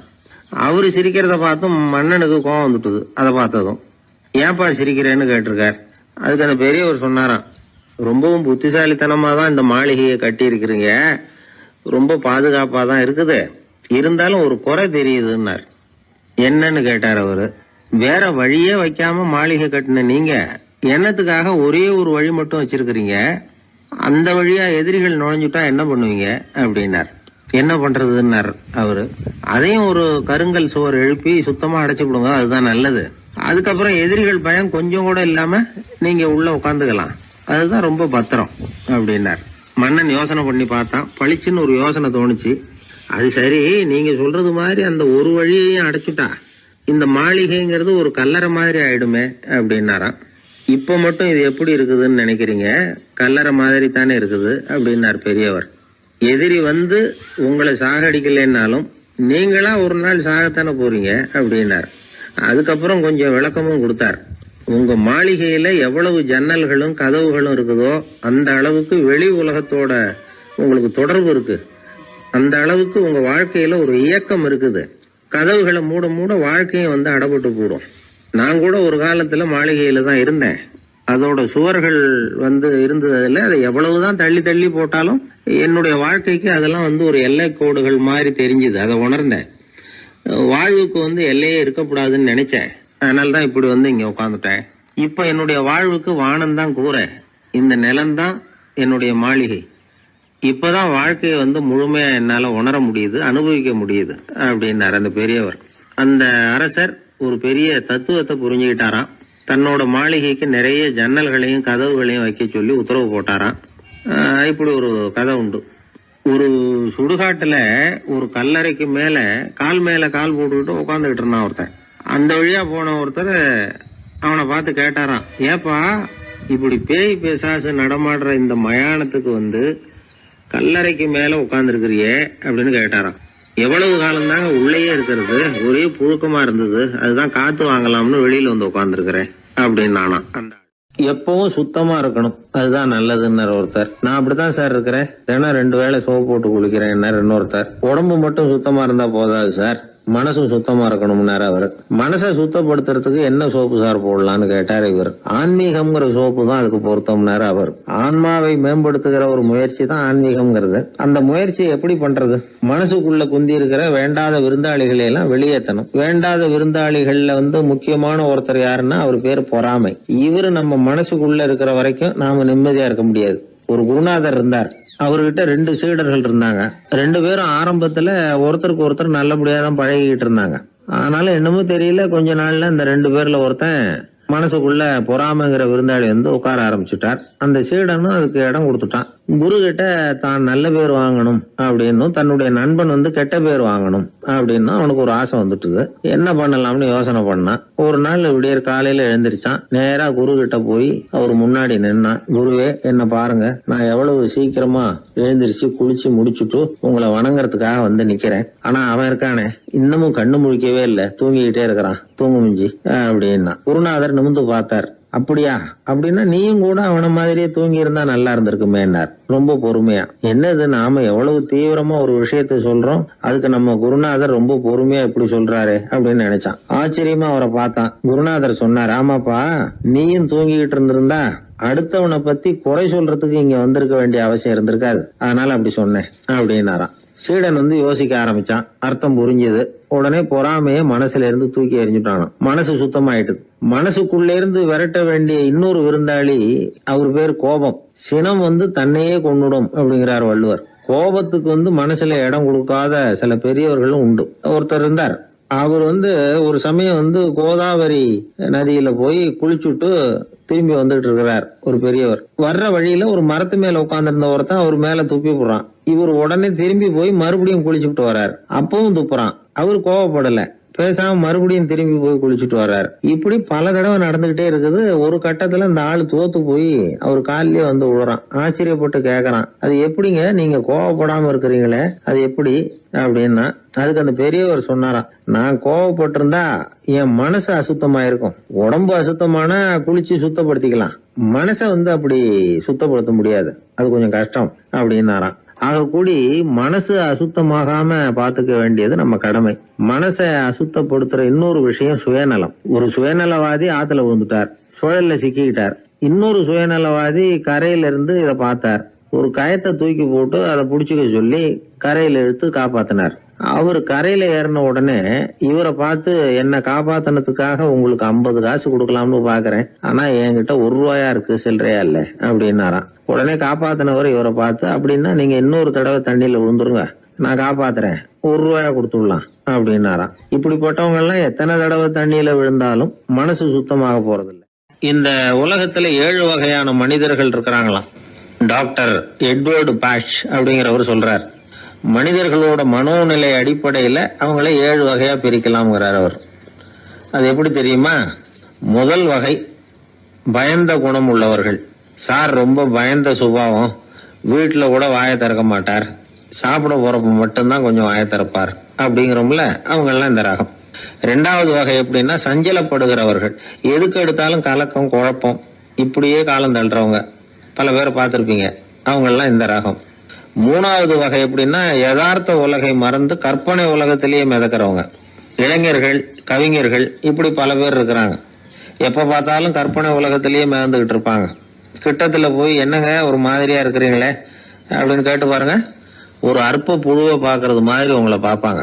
அதுவும் அந்த வானத்து நிலா என்னை வாவென்று அழைக்கிறது, எனக்கு விரைவில் ஒரு நாள் சிறகுகள் முளைக்கும், சிறகடித்து பறந்து செல்லுவேன், என் செல்ல நிலாவை கொஞ்சி விட்டு திரும்பி வருவேன், அப்படி இப்படின்னு பேச ஆரம்பிச்சிருவாங்க. கொஞ்சிறது அப்புறம் இருக்கட்டும்ப்பா, இப்ப கஞ்சிக்கு வழிய பாருடா அப்படின்னா அதை காதல வாங்க மாட்டான்.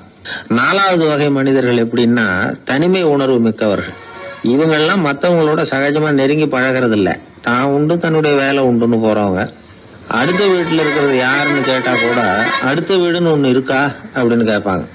அவங்க கிட்ட மேற்கொண்டு என்னத்தை பேசுறது. 5வது வகை மனிதர்கள் எப்படின்னா மற்றவர்கள் செல்வாக்குக்கு உட்பட மறுப்பவர்கள். அடுத்தவங்க செல்வாக்குக்கு இவங்க ஆட்படுறது இல்ல. நான் யார் தெரியுமா அப்படின்னு கேட்டா அதை தெரிஞ்சுக்கிட்டு எனக்கு என்ன ஆக போகுது அப்படிம்பாங்க. 6வது வகை எப்படின்னா எப்பவும் எதுலயும் பற்று இல்லாம இருக்கிறவங்க. இது ஒரு துறவு மனப்பான்மை. இயல்பாவே சில பேர் இப்படி இருக்கிறது உண்டு, அவங்களுக்கு எதுலயுமே ஒரு ஈடுபாடு இருக்காது. 7வது வகை மனிதர்கள் மற்றவங்க கவலையை தன்னுடையதான் ஆக்கிக்கிட்டு கவலைப்படுறவங்க. இவங்க மகாத்மாக்கள், தான் வேற அடுத்தவங்க வேறன்னு நினைக்கிறது இல்லை. இவங்க அப்படிப்பட்ட எண்ணம் இவங்களுக்கு வர்றதில்லை. அதனால அடுத்தவங்களுக்கு ஒரு கஷ்டம் வந்தா அதை தன்னுடைய கஷ்டமாக எடுத்துக்கிட்டு கவலைப்படுறவங்க இவங்க. ஆக கூடி இப்படி 7 வகையான மனிதர்களை அடையாளம் காட்டுறார் அந்த நிபுணர். நாம இதுல எந்த அகத்துல வர்றோங்கிறத நாம தான் அடையாளம் கண்டுபிடிச்சுக்கணும். எனக்கு தெரிஞ்ச ஒரு மனிதர் உண்டு. அவர் ஒரு வித்தியாசமான டைப்பு. எதையும் பிராக்டிக்கலா யோசிக்கிறவர். எப்பவும் அடுத்தவங்களுக்கு ஒன்றும் பண்ண மாட்டாரு, ஆனா நினைக்கிறது என்னன்னா அடுத்தவங்களும் நல்லா இருக்கணும், நாமளும் சந்தோஷமா இருக்கணும் அப்படின்னு ஆசைப்படுறவர். அவருக்கு ஒரு சமயம் திடீர்னு உடம்பு சுகம் இல்லாம போட்டுது. டாக்டர் கிட்டத்துல போனார், பணம் கொடுத்தார், வைத்தியம் பார்த்தார். அவரு எழுதி கொடுத்த மருந்து சீட்டை வாங்கிட்டார். மருந்து கடைக்கு போனாரு, பணம் கொடுத்தாரு, மருந்து வாங்கினார். அதை எடுத்துட்டு வீட்டுக்கு வந்தார். அதுக்கப்புறம் அந்த மருந்தை சாப்பிடணும்ல, சாப்பிடல, அப்படியே சும்மா வச்சுட்டார். அவரை பார்த்து கேட்டோம், ஏன் சார் இப்படி பண்றீங்க, வீண் செலவு தானே இது, நீங்க எதுக்காக டாக்டர் கிட்ட போய் பணம் செலவு பண்ணீங்க அப்படின்னு கேட்டாங்க. அதுக்கு சொல்றாரு, டாக்டர் வாழணும் இல்லையா அதுக்காக. சரி, அதுக்கப்புறம் என்னத்துக்கு மருந்து வாங்கினீங்க அப்படின்னு கேட்டா, மருந்து கடைக்காரர் வாழணும் இல்லையா, அதுக்காக அப்படின்னாரு. சரி, அப்புறம் ஏன் வாங்கின மருந்தை சாப்பிடாம வச்சிருக்கிறீங்க அப்படின்னா, நான் வாழணும் இல்லையா அதுக்காக அப்படின்னாராம் அந்த ஆள். ஒரு பூங்கா, அங்க ஒருத்தர் நின்றுட்டு இருக்கிறார், ஏதோ ஆழ்ந்த யோசனையில இருக்கிறார். அந்த பக்கமா இன்னொருத்தர் வந்தார், இவரை கவனிச்சார். என்ன யோசனைன்னு கேட்டார். எப்படி எழுந்திருக்கிறதுன்னு யோசனை பண்ணிட்டு இருக்கிறேன்னாரு. அவர் கேட்டவருக்கு ஒரு மாதிரி ஆயிட்டுது. ஏற்கனவே நின்றுட்டு இருக்கிற ஒருத்தர் எப்படி எழுந்திருச்சு நிக்கிறதுன்னு யோசிக்கிறாருன்னா அது ஆச்சரியம் தானே. அதுக்கப்புறம் இவர் யோசிக்க ஆரம்பிச்சார், என்ன இவர் இப்படி பேசுறாரு அப்படின்னு. கீழே விழுந்தாதானே எழுந்திருச்சு நிக்க முடியும். எழுந்திருக்கணும்னு நினைக்கிறவங்க முதல்ல கீழே விழணும். இவர் முதல்ல கீழே விழணும், அதுக்கப்புறம் தான் எழுந்திருக்கிறது எப்படின்னு சிந்திக்க முடியும். இந்த உலகத்துல எல்லாருமே கீழே விழுந்து எழுந்தவர்கள் தான். இப்ப இந்த குழந்தை பருவத்துல கீழே விழாம நடைபயில கற்றுக்கிட்டவங்க யாராவது உண்டா? சின்ன வயசுல ஒரு தடவை கூட கீழே விழல சார், அப்படியே பிறந்தாரு வளர்ந்தாரு பெரியவர் ஆயிட்டார் அப்படின்னு யாரையும் சொல்ல முடியாது. மனுஷங்கிறவன் விழுந்து புரண்டு எழுந்துதான் நடக்க கத்துக்கிறான். ஒரு உண்மையை நாம எல்லாரும் புரிஞ்சுக்கணும். இந்த உலகத்துல தவறு செய்யாத மனிதர்களே யாரும் கிடையாது. அப்படி இருக்கிறப்போ எப்போதாவது நாம தவறு பண்ணிவிட்டோம்னா அதுக்காக மனசு உடைஞ்சு போயிடக்கூடாது. வாழ்க்கையில வெறுப்பு வந்துடக்கூடாது. தவறு நடந்துட்டுதா அதுக்காக மனசு உடைஞ்சு போடாதீங்க, அதை ஒரு பாடமா எடுத்துக்கங்க. அதே தவறு மறுபடியும் நடக்காம வேணும்னா பாத்துக்கலாம், அது போதும். தடைக்கல்ல படிக்கெல்லாம் மாத்திக்கணும், இதுதான் இதுல முக்கியம். ஒரு அலுவலகம், அங்க ஒரு அதிகாரி, அவர் உயர்ந்த பதவியில இருந்தார், சிறந்த நிர்வாகின்னு பேர் வாங்கினவர். அவர் தனக்கு கீழே வேலை செய்யறவங்க கிட்ட எல்லாம் சொல்லுவாராம், இந்த நிறுவனத்துல நீங்க எத்தனை தடவை வேணும்னாலும் தவறுகள் செய்யலாம், ஒரே விஷயம் என்னன்னா ஒரே தவறை மறுபடியும் செய்யக்கூடாது, அது முக்கியம் அப்படின்பாராம். இத மேம்போக்கா பார்த்தா அவர் ஏதோ தன்னுடைய ஊழியர்களை தவறு செய்ய தூண்டுறது மாதிரி தெரியும். ஆனா உண்மை அப்படி இல்ல. இன்னைக்கு என்ன நடக்குது தெரியுமா? அநேகமா எல்லா மனிதர்களுமே ஒரே தவறை தான் மறுபடியும் செய்யறாங்க. விளையாட்டு வீரர்கள் ஒரே மாதிரியான தவறுகளை திரும்ப திரும்ப செய்யறது உண்டு. கணக்கு எழுதுறவங்களை பாருங்க, ஒரே தப்ப மறுபடியும் செய்வாங்க. அலுவலகம் வருகிறவர்களை கவனிங்க, ஒரு நாள் தாமதமா வந்தா பரவாயில்ல, தினமும் தாமதமா வருவாங்க. இது மாதிரி செய்த தவறையே திரும்ப திரும்ப செய்யறதுக்கு என்ன காரணம்? ஞாபக மறதி, கவனக்குறைவு, தன்னுடைய திறமை பேர்ல அளவுக்கு மீறிய நம்பிக்கை, இப்படி இதுல ஏதாவது ஒரு காரணமா இருக்கலாம் அப்படிங்கிறாங்க இது பற்றி ஆய்வு செய்கிற வல்லுநர்கள். ஒரு தடவை செஞ்ச தவிர மறுபடியும் செய்யறது இல்லைன்னு முடிவு செஞ்சுக்கிட்டு அதை செயல்படுத்த கத்துக்கணும், அது போதும், வாழ்க்கை வெற்றிகரமா அமையும் அப்படிங்கிறாங்க அந்த அனுபவசாலிகள். அதனால வெற்றிகரமா வாழ்க்கையில நடைபோட விரும்பும் இளைஞர்கள் தவிர்க்க வேண்டியது என்னன்னா, முதல்ல சோம்பலை தவிருங்கள், சுறுசுறுப்பாக இயங்குங்கள் அப்படிங்கறது அவங்க அறிவுரை. 2வது ஞாபக மறதி, எந்த செயல்லையும் ஈடுபாடு வேணும், அக்கறை வேணும். 3வது கவனக்குறைவு, எதையும் அலட்சியப்படுத்தக்கூடாது. 4வது என்னால முடியாதது எதுவுமே கிடையாது அப்படிங்கிற அளவுக்கு மீறிய நம்பிக்கை, அது ஆபத்துல கொண்டு போய் விட்டுரும். முதல் தவறு உங்களுக்கு ஒரு பாடமா அமையணும். ஒரு மனிதர் அவர் தன்னுடைய 2 காதுலயும் கட்டு போட்டுக்கிட்டு வந்தார். அவருடைய நண்பர் அதை கவனிச்சுட்டாரு. என்ன சார் ஆச்சு, 2 காதுலயும் கட்டு போட்டுருக்கீங்களே அப்படின்னு விசாரிச்சார். ஒண்ணுமில்ல சார், வீட்டுல ரொம்ப ஆர்வமா டிவியில கிரிக்கெட் மேட்ச் பாத்துக்கிட்டு இருந்தேன். இப்போ என்னுடைய மனைவி துணிகளுக்கு அயன் பண்ணிட்டு இருந்தாங்க. அயன் பாக்ஸ் அப்படியே வச்சுட்டு அடுப்பங்கரைக்கு போயிட்டாங்க. அந்த சமயம் பார்த்து டெலிபோன் பண்ணி அடிச்சது. அவசரமா ஓடி போய் அதை எடுத்து காதுல வச்சேன். அப்பதான் தெரியும் அது அயன் பாக்ஸ்ங்கிற விஷயம். சூடா இருந்ததா, சுட்டு விட்டது அப்படின்னாரு. ஒரு காது சரி சார், 2 காது ஏன் அப்படி ஆச்சு அப்படின்னு கேட்டார். அதே ஆளு மறுபடியும் போன் பண்ணா சார் அப்படின்னாரு. இவர் எவ்வளவு தூரம் யோசிச்சிருப்பாரு பாருங்க. தவறு மறுபடியும் நடக்கக்கூடாது, முதல் தவறு உங்களுக்கு ஒரு பாடமாக அமையட்டும் அப்படிங்கறது தான் இதுல இருந்து நாம தெரிந்து கொள்ள வேண்டிய கருத்து. அதனால தவறுகள் அதெல்லாம் தடைக்கெல்லாம் நினைக்க வேண்டாம், படிக்கெல்லாம் நினைப்போம். அப்படி நினைச்சோம்னா வாழ்க்கையில வெற்றி நிச்சயம். காசி தேசத்துல ஒரு வேடன் இருந்தானா, அவன் வழக்கம் போல காட்டுக்கு வேட்டையாட போயிருக்கிறான். ஒரு மானுக்கு நேரா குறி பார்த்து அம்பை விட்டுருக்கான். குறி தவறி போய் அந்த அம்பு ஒரு பெரிய மரத்து மேல போய் குத்திக்கிட்டுது. விஷம் தடவுன அம்பு, அதனால மரம் வீணா போயிட்டுது. அதுல இருந்த இலை காய் எல்லாம் உதிர ஆரம்பிச்சுட்டுது. கொஞ்ச நாள்ல அந்த மரம் பூரா காஞ்சி அப்படியே பட்டு போச்சு. அந்த மரத்துல ஒரு பொந்து, அதுல ஒரு கிளி ரொம்ப காலமா இருந்துகிட்டு இருக்குது. அந்த மரம் நல்லபடியா வளமா இருந்த காலத்துல நிறைய பறவைகள் அதுல தங்கி இருந்தது. மரம் காய ஆரம்பிச்சதும் அந்த பறவையெல்லாம் யோசிக்க ஆரம்பிச்சது, சரி இனிமே இந்த மரம் நமக்கு சரிபட்டு வராது, வேற இடம் பார்க்க வேண்டியதுதான் அப்படின்னு நினைச்சு ஒவ்வொன்னா பறந்து போக ஆரம்பிச்சுட்டுது. கடைசியில தங்கி இருந்தது அந்த ஒரு கிளி மட்டும்தான். அது அந்த மரத்தை விட்டுட்டு எங்கேயும் போறதுக்கு பிரியப்படல. ஏன்னா அதுக்கு அந்த மரத்து மேல அவ்வளவு அன்பு. இறை தேடுறதுக்கு கூட அந்த கிளி வெளியே போறதில்ல. சாப்பிடாம இருந்தா உடம்பு என்னத்துக்கு ஆகும்? கிளி ரொம்ப வாடி போயிட்டுது, சத்தம் போட்டு கத்த கூட அதால முடியல. அந்த கிளி இப்படி நடந்துக்கிறது தேவலோகத்துல இருந்த இந்திரனுக்கே ரொம்ப ஆச்சரியமா இருந்ததுதான். நேர்ல போய் அந்த கிளிய பாத்துட்டு வந்தா தேவையில்லைன்னு தோணுச்சு அவனுக்கு. உடனே தேவலோகத்திலிருந்து புறப்பட்டு பூலோகத்துக்கு வந்து சேர்ந்தான் இந்திரன். ஒரு சாதாரண மனுஷன் மாதிரி அந்த கிளிக்கு முன்னாடி போய் நின்னான். கிளியே, உனக்கு என்ன பைத்தியமா?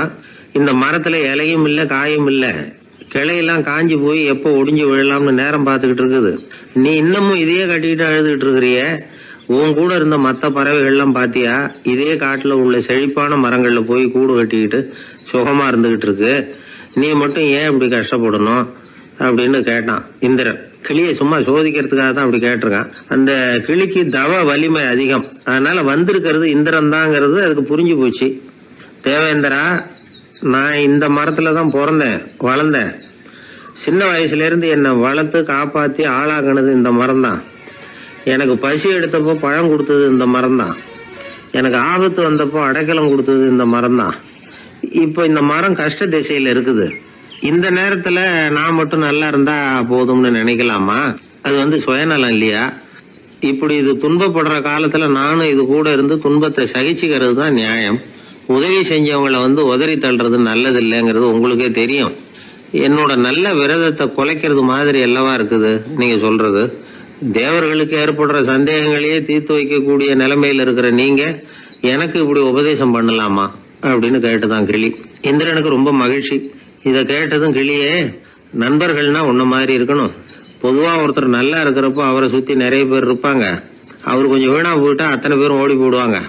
நீ அது மாதிரி இல்ல. சுகத்தையும் துக்கத்தையும் சமமா எடுத்துக்கிட்ட. உன்னை பாராட்டுறேன். உனக்கு விருப்பமான வரம் ஏதாவது கேளு தரேன் அப்படின்னாராம் இந்திரன். கிளி என்ன வரம் கேட்டது தெரியுமா?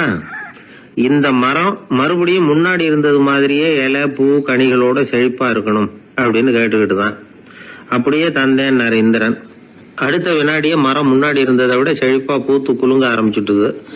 அந்த கிளியும் ரொம்ப நாள் சந்தோஷமா வாழ்ந்துட்டு அதுக்கப்புறம் இந்திரலோகம் போய் சேர்ந்துதான். ஒரே ஒரு ஊர். அந்த ஊருக்கு பேரு கொடையாளிப்பட்டி. அந்த பேருக்கு தகுந்த மாதிரி தான் அந்த ஊர் மக்களும். யார் என்ன கேட்டாலும் இல்லைன்னு சொல்லாம கொடுப்பாங்க. கொடையாளிகள் நிறைந்த ஊர். இனாமா மட்டும் இல்லை, கடனாவும் பணம் கொடுப்பாங்க. யாருக்காவது அவசரமா பணம் தேவைப்பட்டதுன்னு வச்சுக்கோங்க, அந்த ஊருக்கு போய் வாங்கிக்கலாம். பத்திரம் தேவையில்லை, சாட்சி தேவையில்லை, ஜாமீன் தேவையில்லை, எந்த உத்தரவாதமும் கேட்காம பணம் கொடுத்துருவாங்க. நம்மளால் ஒருத்தனுக்கு பணம் தேவைப்பட்டது. சொந்த பந்தமெல்லாம் கேட்டு பார்த்தா யாரும் கொடுக்குற வழியாக தெரியல. எல்லாரும் அவங்கவுங்க சௌரியத்தை பார்க்குறவங்க, அடுத்தவங்க சௌரியத்தை பற்றி கவலைப்படாதவங்க. இவன் எல்லாரையும் கேட்டு பார்த்துட்டு சோர்ந்து போய் உக்காந்துட்டான். அந்த நேரம் தான் கொடையாளிப்பட்டியை பற்றி கேள்விப்பட்டான். அப்படி ஒரு ஊர் இருக்கிறது தெரிஞ்சதும் அந்த ஊருக்கு வழி கேட்டுக்கிட்டு ஒரு நாள் புறப்பட்டு போனான். வயல்காட்டு வழியாக போக வேண்டியிருந்தது. மெதுவாக நடந்து ஊர் எல்லைக்கு வந்துட்டான். 2 பக்கமும் விவசாய வேலைகள் மும்முரமாக நடந்துக்கிட்டு இருக்குது. ஏறு உழுதுகிட்டு இருக்கிறாங்க. அப்போ அங்கே ஒரு ஆளை பாம்பு கடிச்சுட்டுது. பக்கத்தில் வேலை செஞ்சுக்கிட்டு இருந்தவங்க ஓடி வந்தாங்க. அவசரமாக செய்ய வேண்டிய முதல் உதவியெல்லாம் செஞ்சு பார்த்தாங்க. பலன் இல்லை. அந்த ஆள் செத்து போட்டான். அவன் செத்து விட்டான்னு தெரிஞ்சதும் அவனை தூக்கி வரப்பு மேலே போட்டுட்டு எல்லாரும் அவங்கவுங்க வேலையை கவனிக்க ஆரம்பிச்சிட்டாங்க. அங்கே ஒரு ஆள் இவனை பார்த்து சொன்னான், ஐயா, நீங்கள் போகிற வழியில் இவன் சொந்தக்காரன் இவனுக்கு சோறு கொண்டுகிட்டு வருவான். இவன் இங்கே செத்து விட்டான்னு அவங்ககிட்ட சொல்லிவிடுங்க அப்படின்னா. இவனுக்கு ரொம்ப ஆச்சரியம். என்னடா இது, பாம்பு கடிச்சுட்டுதுன்னதும் பதறி அடிச்சுக்கிட்டு ஓடி வந்தாங்க, செத்து விட்டான்னதும் பேசாமல் தூக்கி போட்டுட்டு போயிட்டாங்க அப்படின்னு நினச்சிக்கிட்டே நடந்து போகிறான். எதிரில் சோறு கொண்டுக்கிட்டு ஒரு ஆள் வந்தான். இவன் விவரத்தை சொன்னான். அங்கே அவங்க சொந்தக்காரன் பாம்பு கடிச்சு செத்து போட்டான் அப்படின்னா. அவன் கொஞ்ச நேரம் அமைதியாக நின்னான். அதுக்கப்புறமா அங்கேயே வரப்பில் உட்காந்து கொண்டுகிட்டு வந்த சோத்தை தானே சாப்பிட்டு முடித்தான். பேசாமல் எழுந்திரிச்சு திரும்பி போட்டான். கொஞ்சம் கூட பதறல, அழலை. இப்படியும் ஒரு ஊரா அப்படின்னு நினச்சி ஆச்சரியப்பட்டுக்கிட்டே இவன் ஊருக்குள்ளே போனான். ஒரு பெரிய மனுஷனை பார்த்து பணம் கேட்டான். அவரும் இவனோட பேரையும் ஊரையும் மட்டும் விசாரிச்சுக்கிட்டு தேவையான பணத்தை கொடுத்துட்டார். பணத்தை வாங்கிட்ட பிறகு தன்னுடைய மனசை அரிச்சுக்கிட்டு இருந்த அந்த விஷயத்தை பற்றி கேட்டான். ஐயா, வழியில் ஒருத்தன் செத்துட்டான், அவனை அப்படியே தூக்கி வரப்பில் போட்டுட்டு எல்லாரும் வயல்வெளி வேலைகளை பார்த்துக்கிட்டு இருக்கிறாங்களே அப்படின்னா. இதுக்கு அந்த பெரியவர் சொன்னார், ஆமாம், அப்படி தான் செய்வோம். வேலை முடிஞ்சு வீட்டுக்கு திரும்புகிறப்போ அவனை தூக்கிட்டு வந்து அடக்கம் பண்ணிடுவோம் அப்படின்னார். ரொம்ப ஆச்சரியமாக இருக்கே அப்படின்னா. ஏன் உங்கள் ஊரில் யாராவது செத்துட்டா என்ன பண்ணுவீங்க அப்படின்னு கேட்டார். என்ன இப்படி கேட்குறீங்க? எங்கள் ஊரில் எல்லாம் பணத்தை தூக்க விட மாட்டாங்க, ஒப்பாரி வைப்பாங்க, கட்டி புரண்டு அழுது புலம்பி தீர்த்துருவாங்க அப்படின்னா. இவன் பெரியவர் பார்த்தார். அவங்ககிட்ட கொடுத்த பணத்தை லபக்குன்னு பறிச்சுக்கிட்டார். திருப்பி வாங்கிட்டார். இவன் பதறி போய் நிற்கிறான். அவர் சொன்னார், பணத்தையே விட மாட்டேன்னு கட்டுப்பிடிச்சி அழுதா நான் கொடுத்த பணத்தை மட்டும் எப்படி திருப்பி கொடுக்க போகிறேன், போயிட்டு வா அப்படின்னு விரட்டி விட்டாராம். இந்த கதையை நண்பர் ஒருத்தர் சொன்னார். கதை வேடிக்கையாக தெரிஞ்சால் கூட இதில் கருத்து உண்டு. பணம் பிணம் இது ரெண்டையுமே விடுறதுக்கு அவ்வளவு சுலபமாக மனம் வர்றதில்லை. இந்த ரெண்டு விஷயங்கள்லேயும் அறிவார்ந்த செயல்பாடு தேவை. ஒரு பேருந்து மரத்தில் மோதி விட்டது. எல்லாரும் அடிபட்டு முனைகிட்டு கிடக்கிறாங்க. டிரைவர், கண்டக்டர் இவங்களுக்கும் அடி. அவங்களும் ஒரு பக்கம் கிடக்கிறாங்க. ஒரு மூலையில் கிடக்கிற ஒருத்தன் மெதுவாக முக்கி முனகி கண்டக்டர்னு சத்தம் போடுறான். கண்டக்டர் மெதுவாக நகர்ந்து அவங்ககிட்ட போய் என்னன்னு விசாரிக்கிறார். அவன் ரொம்ப சிரமப்பட்டு வாயை திறந்து ஒரு 15 காசு சில்லற பாக்கி அப்படின்னானா. ஒரு பெரிய காடு, அந்த காட்டுக்கு மத்தியில் ஒரு ஆசிரமம். அங்கே ஒரு முனிவர் இருந்தார். பல இடங்கள்லேருந்து வர்ற குழந்தைகளுக்கு அவர் பாடம் சொல்லி கொடுத்துக்கிட்டு இருக்கிறார். ஏழை பணக்காரர் அப்படிங்கிற வித்தியாசம்லாம் கிடையாதுங்க. எல்லாரும் அவர்கிட்ட தங்கள் பிள்ளைகளை அனுப்பி வச்சாங்க. மன்னர்களுடைய பிள்ளைங்க கூட அங்கே அவர்கிட்ட தான் படிக்கிறதுக்கு வருவாங்க. ஆனால் அந்த முனிவரை பொறுத்த வரைக்கும் எல்லா பிள்ளைங்களும் ஒன்று தான். இது யார் வீட்டு பிள்ளைன்னெல்லாம் பார்க்க மாட்டார், எல்லாரும் சமம். மாணவர்கள்லாம் அங்கேயே மாத கணக்கில் வருஷ கணக்கில் தங்கியிருந்து பாடம் கற்றுக்கிட்டு போகிறது வழக்கம். அவராக பார்த்து போகணுன்னு சொல்கிற வரைக்கும் அங்கேயே இருக்கணும், படிக்கணும். குருகுல வாசம். ஒரு சமயம் ஒரு ராஜகுமாரனும் அவர்கிட்ட படிச்சுக்கிட்டு இருந்தான்.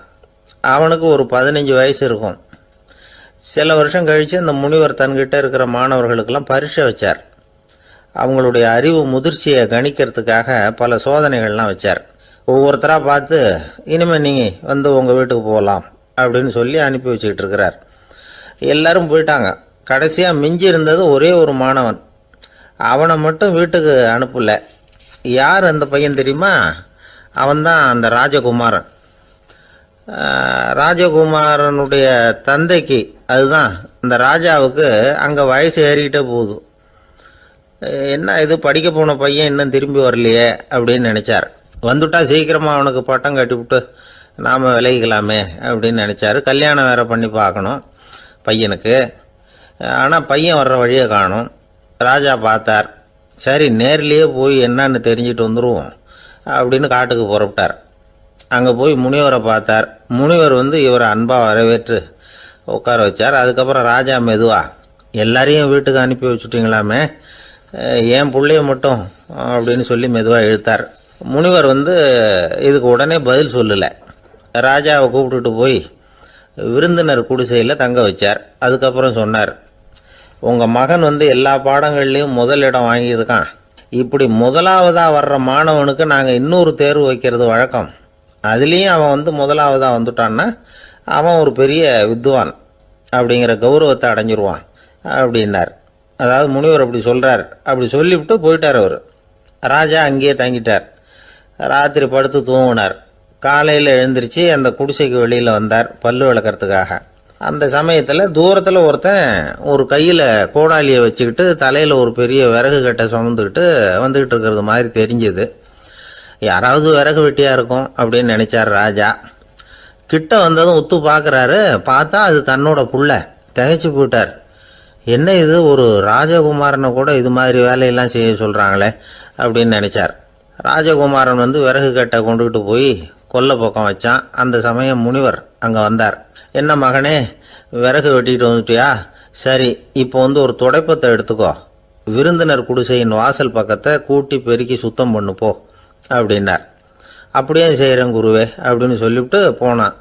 சுத்தம் பண்ண ஆரம்பிச்சிட்டான். ராஜா பார்த்தார் இதை. உடனே ஓடியாந்தார். மகனே, என்ன காரியம் பண்ணுற? துடப்பத்தை கீழே போடுனார். இப்போ அந்த ராஜகுமாரன் சொல்கிறான், தந்தையே, இது என்னுடைய குருதேவரோட உத்தரவு. இங்கே நான் ஒரு மாணவன். இங்கே அரசனும் ஒன்று தான், ஆண்டியும் ஒன்று தான். குருதேவர் சொல்கிறத மறுக்காமல் செய்கிறது தான் எங்கள் கடமை அப்படின்னா. இந்த சமயம் முனிவர் அங்கே வந்தார். இவனை முதுகில் தட்டி கொடுத்தார்.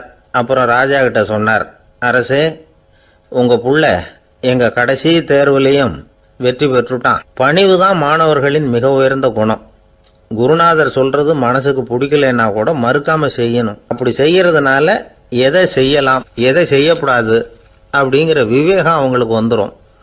செய்யக்கூடாததை கூட பெரியவங்க சொல்லிவிட்டா செஞ்சு தான் ஆகணும் அப்படிங்கிற பணிவு அவங்களுக்கு வந்துடும். இந்த குணம் வந்துட்டுதுன்னா அவங்க எத்தனை கடினமான வேலையாக இருந்தால் கூட ரொம்ப சுலபமாக செஞ்சு முடிச்சிருவாங்க. தூக்கத்திலேயும் அப்புறம் துக்கத்திலேயும் தோண்டு போட மாட்டாங்க. இந்த பணிவும் விவேகமும் அவங்கக்கிட்ட மன உறுதியை ஏற்படுத்தும். அந்த உறுதி உங்கள் பையனுக்கு வந்தாச்சு. இனிமேல் அவனை நீங்கள் அழைச்சிட்டு போகலாம். அவன் நிச்சயமாக பேரும் புகழும் பெறுவான் அப்படின்னார். ராஜா அவரை பார்த்து, குருதேவா புரிஞ்சுக்கிட்டேன், என்னை மன்னிக்கணும் அப்படின்னாரு. அதுக்கப்புறம் மகனை அழைச்சிக்கிட்டு நாட்டுக்கு திரும்பி வந்துட்டார். இந்த கதையை இன்று ஒரு தகவலில் சொல்லுங்கள் சார், உங்கள் நிகழ்ச்சியில் சொல்லுங்கள் சார் அப்படின்னு சொல்லி மாணவர்கள் கேட்டால் பணிவாக இருக்கிறது எப்படி அப்படிங்கிறத புரிஞ்சுக்குவாங்க அப்படின்னு சொன்னார் ஒருத்தர். சரி சொல்லுவோம், அதுக்கு முன்னாடி நேர்லேயே ஒரு பையன்கிட்ட சொல்லி பார்க்கலாமே அப்படின்னு தோணுச்சு. உடனே ஒரு பையனை கூப்பிட்டோம். ஏன்பா உங்கள் வாத்தியார் உனக்கு இது மாதிரி ஒரு பரீட்சை வச்சா என்ன பண்ணுவேன் அப்படின்னு கேட்டோம். நானும் அப்படி தான் சார் நடந்துக்குவேன், விறகு வெட்டுவேன், தொடப்பத்தினால கூட்டி சுத்தம் பண்ணுவேன், உடனே செஞ்சு முடிச்சிருவேன் சார் அப்படின்னா. பலே பரவாயில்லையே அப்படின்னோம். ஆமாம் சார், அப்படி செஞ்சால் தானே வீட்டுக்கு அனுப்புவார், இல்லைன்னா இன்னொரு வருஷம் இங்கேயே இருந்து படின்னு சொல்லி விடுவார், அதனால் அப்படி செய்வேன் அப்படிங்கிறான் அந்த பையன். பிரிட்டிஷ் ஆட்சி நடந்துக்கிட்டு இருந்த காலம் 1920களின் கடைசி. அப்போ நடந்த ஒரு உண்மை நிகழ்ச்சி இது. ஒரு கல்யாண மாப்பிள்ளை ரயிலில் இறங்க போகிறார். அவரை வரவேற்க ஒரு ராஜ குடும்பமே காத்துக்கிட்டு இருக்குது. மங்களூர்லேருந்து இறங்குற அந்த மாப்பிள்ளை யார் தெரியுமா? ஒரு நாய். உண்மைதான், அந்த நாய்க்கு தான் கல்யாணம். சுதேசி சமஸ்தானத்து மன்னர்களில் ஒருத்தர் ஜூனாகட் மகாராஜா. அவரோட வளர்ப்பு நாய் ரோஷனாரா. அதுக்கு கல்யாணம் பண்ணி வைக்கணும்னு ஆசைப்பட்டார். மாப்பிள்ளை தேடினார். மங்களூர் மகாராஜாவோட வளர்ப்பு நாய் ஒன்று இருந்தது, பேர் பாபி. இது ரெண்டுக்கும் கல்யாணம் நடத்த முடிவு பண்ணார். திருமணத்துக்கு வேண்டிய எல்லா ஏற்பாடுகளையும் பண்ணுங்க அப்படின்னு உத்தரவு போட்டார். ஆயிரக்கணக்கான அழைப்புதழ்கள், பல சமஸ்தான மன்னர்கள், ஜமீன்தார்கள், பிரிட்டிஷ் அதிகாரிகள், பெரிய பணக்காரங்க, இப்படி நிறைய பேருக்கு அழைப்புதழ்கள் அனுப்பி வச்சாங்க. பத்திரிகையை பார்த்தவங்கெல்லாம் திகைச்சு போயிட்டாங்களாம். இருந்தாலும் என்ன பண்ணுறது, ராஜாவே அழைக்கிறார், போகாமல் இருக்க முடியுமா? அந்த சமயத்தில் நாட்டின் கவர்னர் ஜெனரலாக இருந்தவர் இர்வின் பிரபு, அவருக்கும் ஒரு பத்திரிகை போயிருக்குது. வாங்கி பார்த்ததும் அவருக்கு பயங்கர எரிச்சல். உடனே குப்பை தொட்டியில் போட்டுவிட்டாராம். மாட்சிமை தங்கிய பிரிட்டன் சக்கரவர்த்தியின் பிரதிநிதியான தன்னை கேவலம் ஒரு நாயின் திருமணத்துக்காக அழைக்கிறதா அப்படின்னு அவருக்கு ஆத்திரம். இருந்தாலும் கல்யாணம் பிரமாதமாக நடந்துதான். கல்யாணத்தன்னைக்கு பொண்ணுக்கு ஸ்பெஷல் குளியல், தண்ணீருக்கு பதிலாக வாசனை திரவியங்கள், பன்னீர், குளித்ததுக்கு அப்புறம் அலங்காரம், வைர மாலை, முத்து மாலை, ஏகப்பட்ட அலங்காரம். மாப்பிள்ளையை அழைக்கிறதுக்கு ரயில்வே ஸ்டேஷனில் ராஜ குடும்பமே காத்துக்கிட்டு இருக்குது. அவங்களோட வளர்ப்பு நாய்கள் 250. அத்தனை நாய்களுக்கும் பட்டு துணி போத்தி இருக்குது. முத்து வடங்கள் அணிவிச்சிருக்கிறாங்க. எல்லாம் ராஜ நாய்கள். அதுகளையும் வீதியில் நடக்க விடலையாம். அதுகளை சுமந்துக்கிட்டு போக அலங்கரிக்கப்பட்ட யானைகள் காத்துக்கிட்டு இருக்குதான். மாப்பிள்ளைக்கு வரவேற்பு எப்படி தெரியுமா? அது நடந்து வர்ற பாதை பூரா ரத்தன கம்பளம் விரிச்சிருக்குது. 2 பக்கமும் ராஜாங்க அதிகாரிகள் கைகட்டி நிற்கிறாங்க. அரசு படை வீரர்கள் அணிவகுப்பு மரியாதை செலுத்துகிறாங்க. அந்த நாய் ராஜ மரியாதையோடு நடந்து வருது. நகையெல்லாம் போட்டுக்கிட்டு வருது. திருமண மண்டபத்துக்கு சேருது. அங்கே கல்யாணம் அமோகமாக நடக்குது. இந்த திருமணத்தை முன்னிட்டு அந்த ஜூனாகட் சமஸ்தானத்துக்கு 3 நாள் விடுமுறை வேறு. கல்யாணத்துக்கு வந்திருந்தவங்களுக்கெல்லாம் ஏக தடபுடலாக விருந்து, நாட்டியம் எல்லாம் பிரமாதமாக நடந்து தான். இந்த கல்யாணத்தில் கலந்துக்க வந்திருந்த மற்ற சமஸ்தானத்து மன்னர்கள், தீவான்கள், அரச குடும்பத்தினர், இப்படி அவங்க 700 பேராம். அவங்க போகிறதுக்காக விசேஷ ரயில்கள்லாம் வேற விட்டுருக்காங்க. கல்யாணம் முடிஞ்சதும் அந்த நாய் தம்பதிகளோட பெரிய பெரிய மன்னர்கள்லாம் ஒன்றா உட்காந்து சாப்பிட்டாங்களாம். ஏர் கண்டிஷன் அறையில் அந்த தம்பதிகள் கொஞ்ச காலம் வாழ்ந்துருக்குறாங்க. கொஞ்ச நாளில் மாப்பிள்ளைக்கு மரியாதை குறைய ஆரம்பிச்சுட்டுது. வெளியில் துரத்தி விட்டாங்களாம். அந்த பெண் நாய் மட்டும் ராஜ போகங்களை அனுபவித்து வந்து தான். இந்த கல்யாணத்தை பார்த்துட்டு தொடர்ந்து மற்ற சமஸ்தானத்து மன்னர்களும் நாய் திருமணங்கள் நடத்த ஆரம்பிச்சுட்டாங்களாம். இது உண்மையில் நடந்திருக்குது. இப்படி அது இருக்கட்டும். இப்போ நம்ம கதைக்கு வருவோம். ஒரு ராஜாவுக்கு ரொம்ப நாள் கழித்து ஒரு குழந்தை பிறந்து தான். அரண்மனை ஜோசியரை கூப்பிட்டுருக்கார் ராஜா. ஜோசியரே, என் மகன் வருங்காலத்தில் சிறந்த வாழ் வீரனாக வரணும்னு ஆசைப்படுறேன். வருவானாங்கிறத கொஞ்சம் பார்த்து சொல்லுங்களேன் அப்படின்னாராம். ஜோசியர் சொன்னார், மன்னா, உங்கள் புள்ள வாழ் வீரனாக வர்றது கஷ்டம். ஆனால் அவரும் உங்களை மாதிரியே நாய்க்குட்டிகள் பேரில் பிரியமாக இருப்பார், அதுகளுக்கு கல்யாணமும் பண்ணி வைப்பார் அப்படின்னாராம். அது எப்படி கண்டுபிடிச்சிங்க அப்படின்னு கேட்டிருக்கார் ராஜா. அரசே, உங்கள் பிள்ளைக்கு வாழ் மேலே உள்ள பிரியத்தை காட்டிலும் நாய் மேலே உள்ள பிரியம் அதிகங்கிறதுக்கான அறிகுறி இப்போவே தெரியுது. நல்லா கவனித்து பாருங்கள். அவர் வாழ்னு கத்துறாரு அப்படின்னாரு. கவனித்து பார்த்துட்டு அப்படி எனக்கு காதில் விழலையே அப்படின்னாராம் மன்னர். அதனால தான் சொன்னேன், அவர் கத்துறது வாழ்னு கத்தலை, வள்ளுன்னு கத்திக்கிட்டு இருக்கார், அதனால தான் அப்படி சொன்னேன் அப்படின்னாராம் அரண்மனை ஜோசியர். உங்கள் பையன் எப்படி சார் இருக்கான் அப்படின்னு விசாரித்தார் ஒருத்தர். அவன் என்ன சார், எதை சொன்னாலும் காதில் வாங்க மாட்டேங்கிறான், அவன் பாட்டுக்கு போகிறான் வர்றான் அப்படின்னு சொல்லி அழுத்துக்கிட்டார் அப்பா. பெரியவங்க சொல்கிறத சின்ன பிள்ளைங்க கேட்கறது இல்லைங்கிறது ஒரு குறை, பெரியவங்க சொல்கிறது சின்ன பிள்ளைங்க காதிலேயே விழறது இல்லைங்கிறது ஒரு குறை. இது கொஞ்சம் சீரியஸான விஷயம், கவனித்து பார்க்கணும். ஒரு குழந்தைக்கு காது சரியாக கேட்குதா இல்லையா அப்படிங்கிறத நாம் தான் கவனித்து பார்த்து கண்டுபிடிக்கணும். அதுவாக நம்மக்கிட்ட தவழ்ந்து வந்து, அப்பா எனக்கு காது கேட்கல, அழைச்சிட்டு போங்க டாக்டர்கிட்ட அப்படின்னுலாம் சொல்லிக்கிட்டு இருக்காது. அது சரி, ஒரு குழந்தைக்கு காது சரிவர கேட்குதா இல்லையா அப்படிங்கிறத முன்கூட்டியே நாம் தெரிஞ்சுக்கிறது எப்படி? அதுக்கு சில வழி இருக்குது. உங்கள் குழந்தைய கொஞ்சம் அப்படி கவனித்து பாருங்கள். அடிக்கடி ஜலதோஷம், காதில் அரிப்பு ஏற்படுதா, மூக்கு விரிவாகவும், அப்புறம் டான்சில், அடினாய்டு, சத அழற்சி, இது மாதிரி ஏதாவது இருக்கா, வாயிலிருந்து எச்சில் ஒழுகுதா, குழந்தை வாயினால் சுவாசிக்குதா, பற்கள் முன்னாடி தள்ளி வளருதா, இதெல்லாம் அதுக்கு அறிகுறி. அப்புறம் இந்த VBDF TH இப்படி இந்த ஒலிகள் சேர்ந்த வார்த்தைகளை குழந்தை சரியாக புரிஞ்சுக்காது. இப்போ உதாரணத்துக்கு பட்டுன்னு சொல்லு குழந்தை அப்படின்னீங்கன்னா அது கட்டுன்னு சொல்லும், அதாவது பட்டு சவுண்டை அதால் புரிஞ்சிக்க முடியல. அப்புறம் உங்கள் குழந்தை உங்களை உறக்க பேச சொல்கிறானா, அடிக்கடி கேள்வி கேட்குறானா, சாப்பிட்றப்போ கவனம் இல்லாமல் இருக்கானா, படிப்பில் போதுமான முன்னேற்றம் இல்லையா, வகுப்பில் சரியாக கவனிக்கிறது இல்லையா, இப்படிலாம் இருந்தால் ஆரம்பத்திலேயே டாக்டர்கிட்ட அழைச்சிட்டு போய் சிகிச்சையை ஆரம்பிச்சுடலாம், குணப்படுத்தி விடலாம். குழந்தைக்கு காது சரியாக கேட்கலன்னா நீங்கள் செய்ய வேண்டியது என்ன தெரியுமா?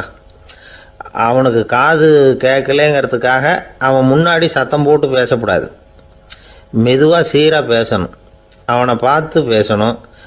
உங்கள் உதட்டு அசைவுகள் அவனுக்கு உதவும், அதை பார்த்தே புரிஞ்சுக்குவான்.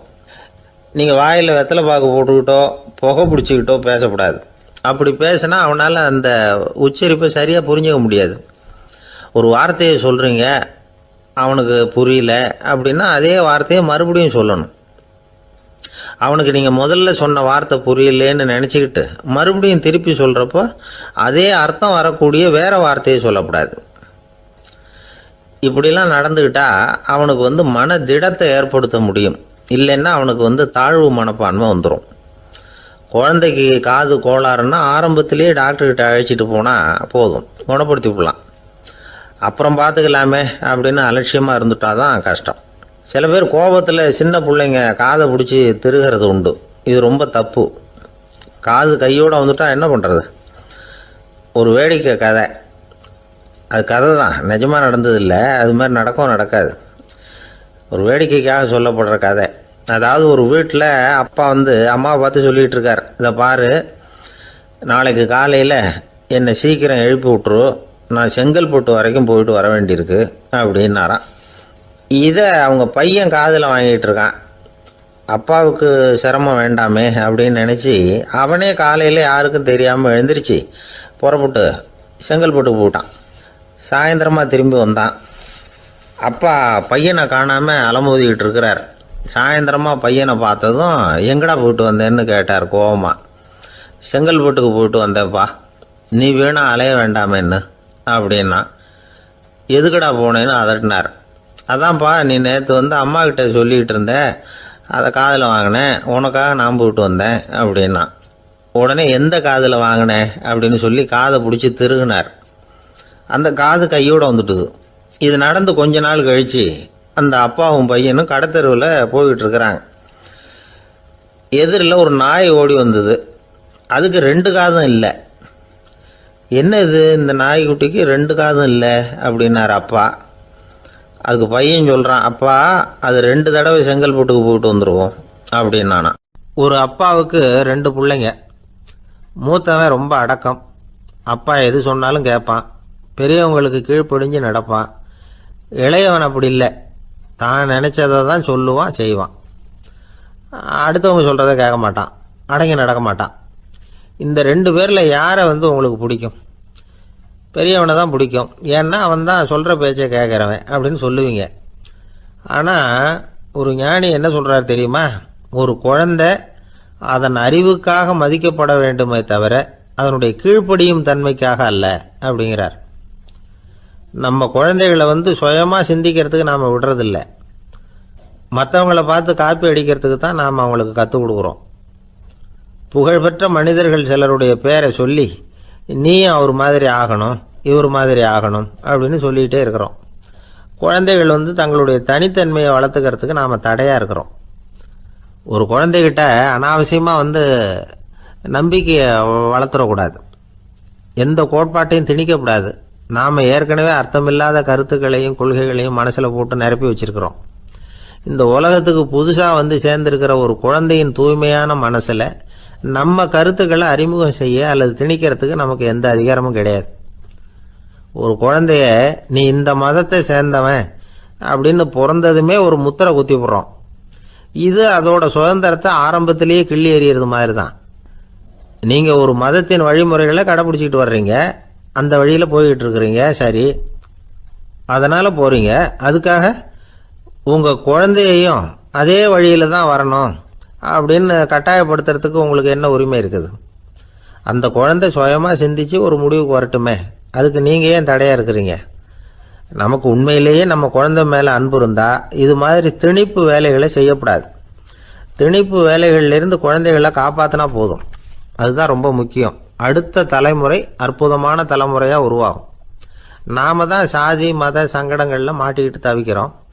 அவங்களாவது சாதி மத வேறுபாடு இல்லாத சமுதாயத்தை பார்க்கட்டுமே, அந்த சௌகரியங்களை அனுபவிக்கட்டுமே.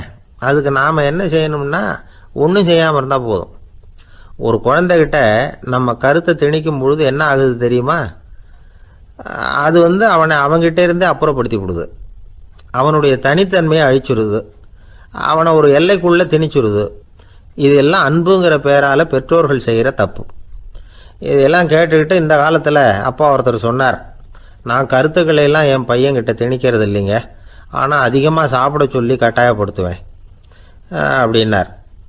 உங்கள் வீட்டு சமையல் அவ்வளோ நல்லா இருக்குமான்னு கேட்டாங்க. நல்லா இருந்தால் நான் ஏன் அவனை சாப்பிட சொல்லி கட்டாயப்படுத்த போகிறேன் அப்படின்னார். ஒரு ஊரில் ஒரு மன்னன் இருந்தான், கொடுங்கோல் மன்னன். நிறைய தொந்தரவு பண்ணிக்கிட்டு இருந்தான். அவன் ஒரு தடவை என்ன பண்ணான் தெரியுமா? ஒரு தப்பும் பண்ணாத ஒரு இளைஞனை பிடிச்சி ஜெயிலில் அடைச்சுட்டான். அந்த பையனோட சொந்தக்காரங்கள்லாம் ராஜா கிட்ட போனாங்க. அவன் ஒரு தவறும் பண்ணலை, அவனை விடுதலை பண்ணுங்க அப்படின்னு கெஞ்சி கேட்டுக்கிட்டாங்க. மன்னன் யோசனை பண்ணான். அந்த இளைஞனை கூப்பிட்டுக்கிட்டு வர சொன்னான். அவனை கொண்டாந்து ராஜா முன்னாடி நிறுத்தினாங்க. இதை பாருப்பா, உன்னை நான் விடுதலை பண்ணுவேன், ஆனால் ஒரு கண்டிஷன். அந்த நிபந்தனையை நீ நிறைவேற்றினா உனக்கு விடுதலை அப்படின்னா மன்னன்.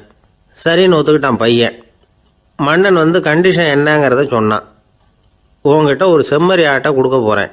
1 மாதத்துக்கு அதுக்கு தேவையான தீனியையும் கொடுக்க போகிறேன். 1 மாதம் கழித்து அந்த ஆட்டை எடை போட்டு பார்ப்பேன். அந்த ஆட்டின் எடை கொஞ்சம் கூட கூடி இருக்கக்கூடாது. எடை கூடி இருந்தால் உனக்கு விடுதலை கிடையாது. என்ன சொல்கிற அப்படின்னா. பையனுக்கு ஒன்றும் புரியல, பயமாக போயிட்டுது. குழம்பிக்கிட்டே நின்றுக்கிட்டு இருக்கிறான். சரி, ஒரு நாள் டைம் தரேன், நல்லா யோசனை பண்ணி பார்த்துட்டு நாளைக்கு உன் முடிவை சொல்லு அப்படின்னா மன்னன். பையன் கவலையோடு வெளியில் வந்தான். அங்கே ஒரு பெரியவர் நின்றுக்கிட்டு இருந்தார். அவர்கிட்ட விஷயத்தை சொன்னான். அந்த பெரியவர் இந்த பையனுக்கு காதோட காதாக ஒரு வழியை சொல்லி கொடுத்தார். அதை கேட்டதும் பையன் மறுபடியும் மன்னன் முன்னாடி நின்னா, உங்கள் நிபந்தனையை ஏற்றுக்கிறேன்னு சொன்னான். மன்னன் ஒரு ஆட்டுக்குட்டியையும் அதுக்கு 1 மாதத்துக்கு தேவைப்படுற தீவனத்தையும் கொடுக்கும்படியாக உத்தரவு போட்டான். கொடுத்தாங்க. ஓடிட்டு போயிட்டான். 1 மாதம் தினமும் தவறாமல் அந்த தீவனத்தை ஆட்டுக்குட்டிக்கு போட்டுக்கிட்டு இருக்கிறான். 1 மாதம் கழித்து அந்த ஆட்டை அரண்மனைக்கு ஓட்டிகிட்டு போனான். மன்னன் அதை எடை போட்டு பார்க்குறான். எடை கூடவே இல்லை, அப்படியே தான் இருக்குது. உடனே போட்ட நிபந்தனைப்படி அந்த இளைஞனை வந்து விடுதலை பண்ணிவிட்டான். சரி, ஆட்டுக்கு எடை கூடாமல் இருக்கிறதுக்கு அந்த பெரியவர் சொல்லி கொடுத்த யோசனை என்ன அப்படின்னா, அது வேற ஒன்றும் இல்லை. அந்த ஆட்டுக்கு எதிரில் அது கண்ணில் படுற மாதிரி ஒரு ஓநாயை கட்டி போட சொன்னார். அவ்வளவுதான். ஆட்டுக்கு ஓநாய்ங்கிறது பிறவி பகை. ஓநாயை பார்த்தா ஆடு நடுங்க ஆரம்பிச்சிரும், அவ்வளவு பயம். தினமும் அந்த ஆடு பயந்துக்கிட்டே தேனி சாப்பிட்டுது, எடை கூடல. அதுதான் ரகசியம். இது வந்து சின்ன பிள்ளைங்களுக்கான ஒரு கதை. இதிலேருந்து தெரிஞ்சுக்க வேண்டிய உண்மை என்னென்னா, நாமெல்லாம் சாப்பிட்றப்ப மனசும் உடம்பும் அமைதியாக இருக்கணும். அப்போ தான் அது உடம்புல ஒட்டும். அவசரத்துலேயும் பயத்துலையும் சாப்பிட்டா அது சரியாக ஜீரணமாகாது. இன்னொரு ராஜா இருந்தார். அவரும் ஒரு இளைஞனை ஜெயிலில் அடைச்சி விட்டார். விடுதலை பண்ணணும்னா ஒரு கண்டிஷன்னார். என்னன்னு கேட்டான்.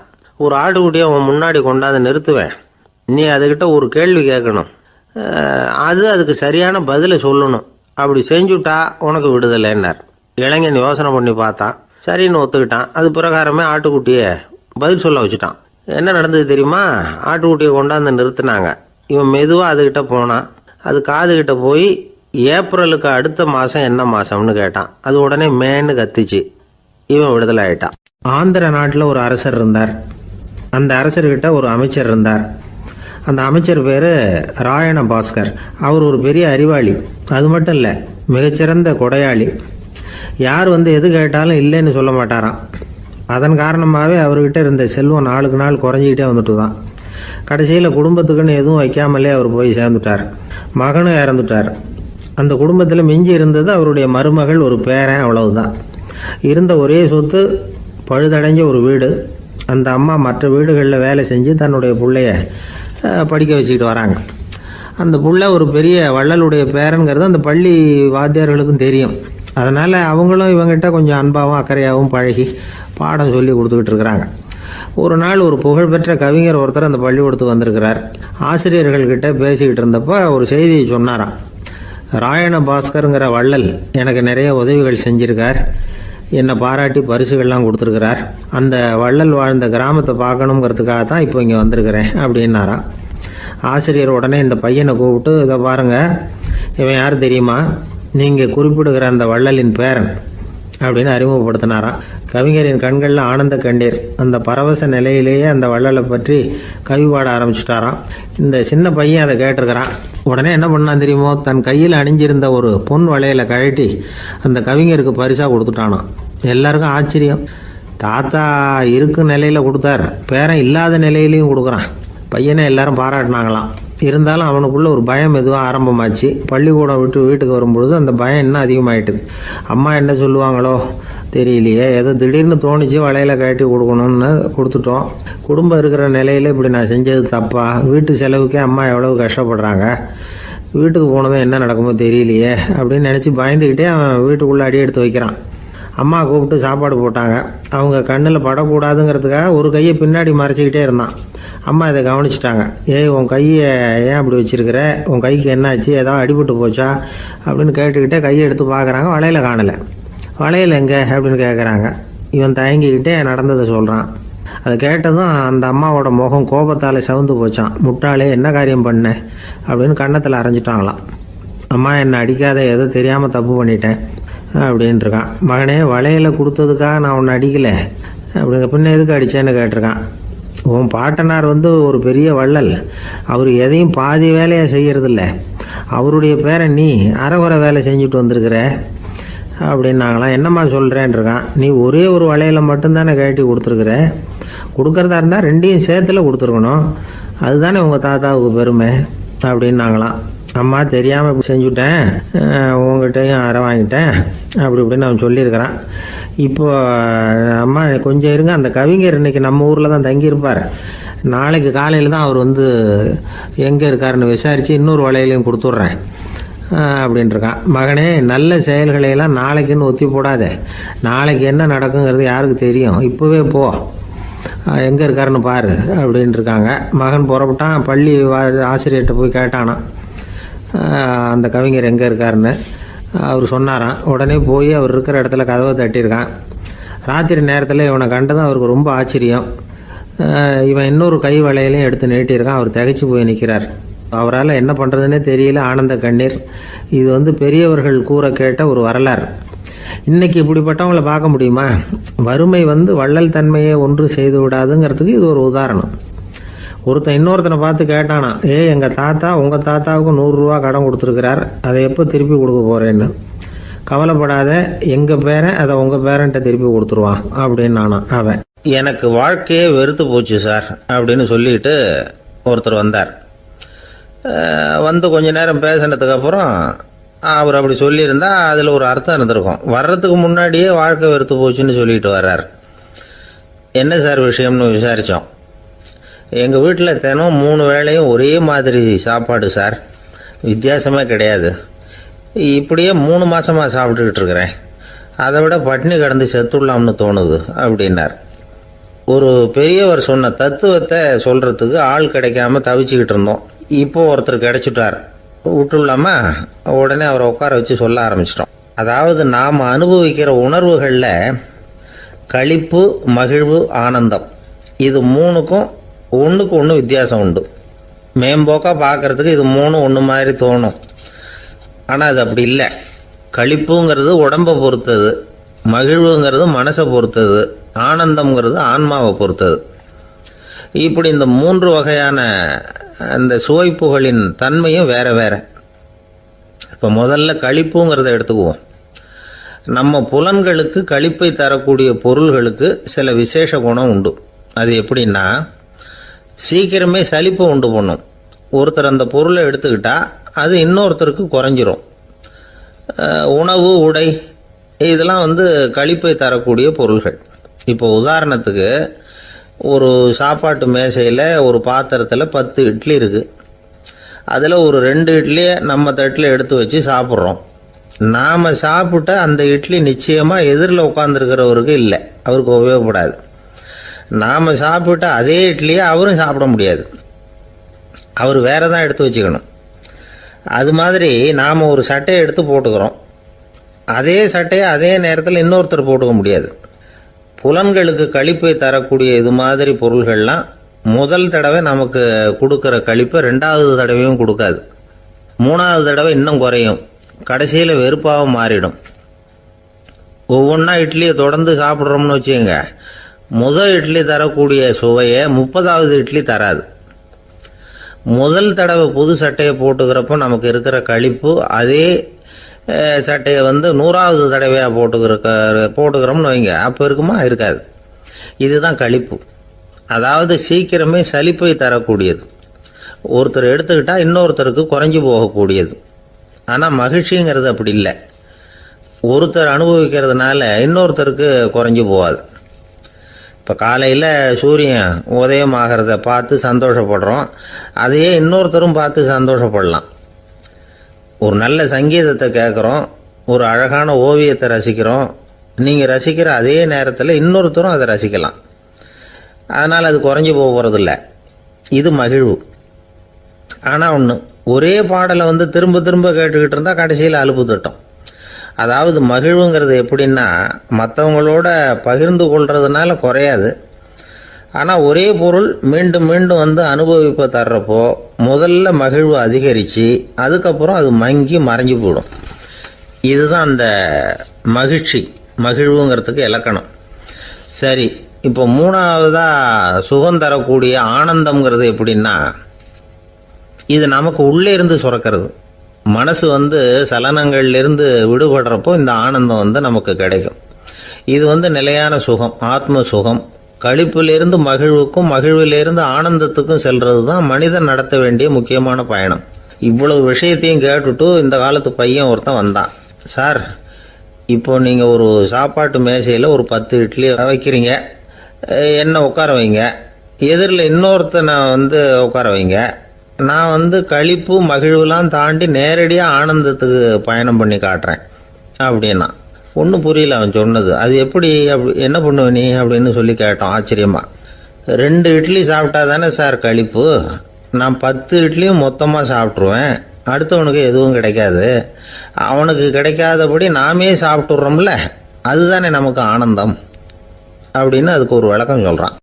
துஷ்டரை கண்டால் தூர விலகு, இப்படி ஒரு பழமொழி உண்டு. எதுக்காக இப்படி சொல்லி வச்சாங்க?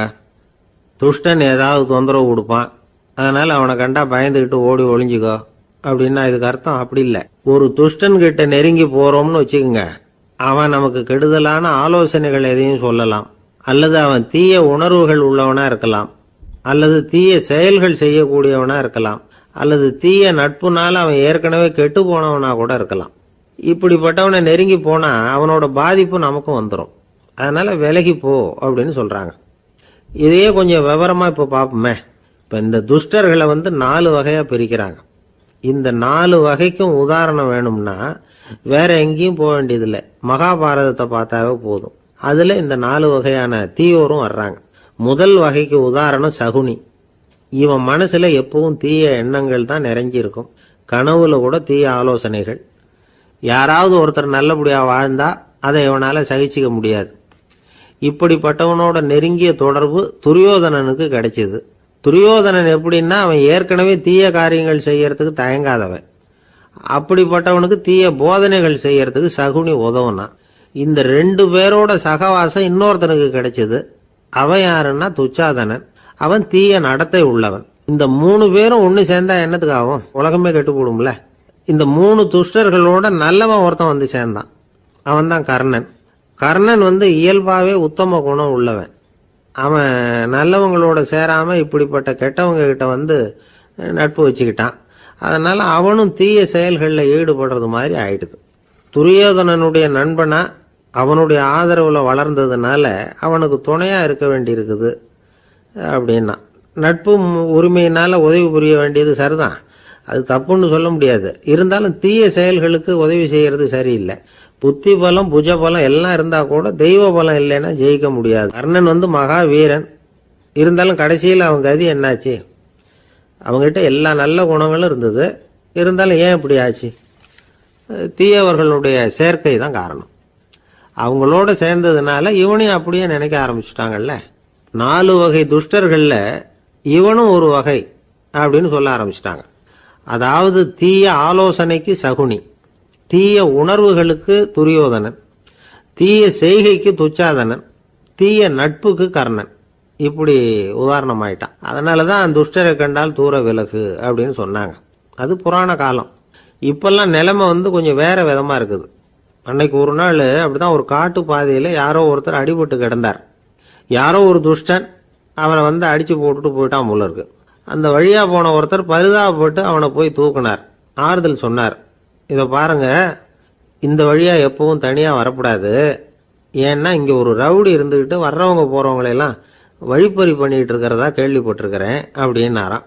இனிமே அப்படி கேள்விப்பட மாட்டீங்க அப்படின்னு அந்த ஆளு. ஏன்னு கேட்டிருக்காரு இவர். அவன் சொல்லியிருக்கான், நான் தான் சார் அந்த ரவுடி. இந்த வழியா போனவங்க கிட்ட தகராறு பண்ணேன். அவங்க தான் என்ன இப்படி அடிச்சு போட்டு என்கிட்ட இருந்த பணத்தையெல்லாம் புடுங்கிட்டு போட்டாங்க சார். காலம் ரொம்ப கெட்டு போச்சு அப்படின்னு ரொம்ப பரிதாபமா.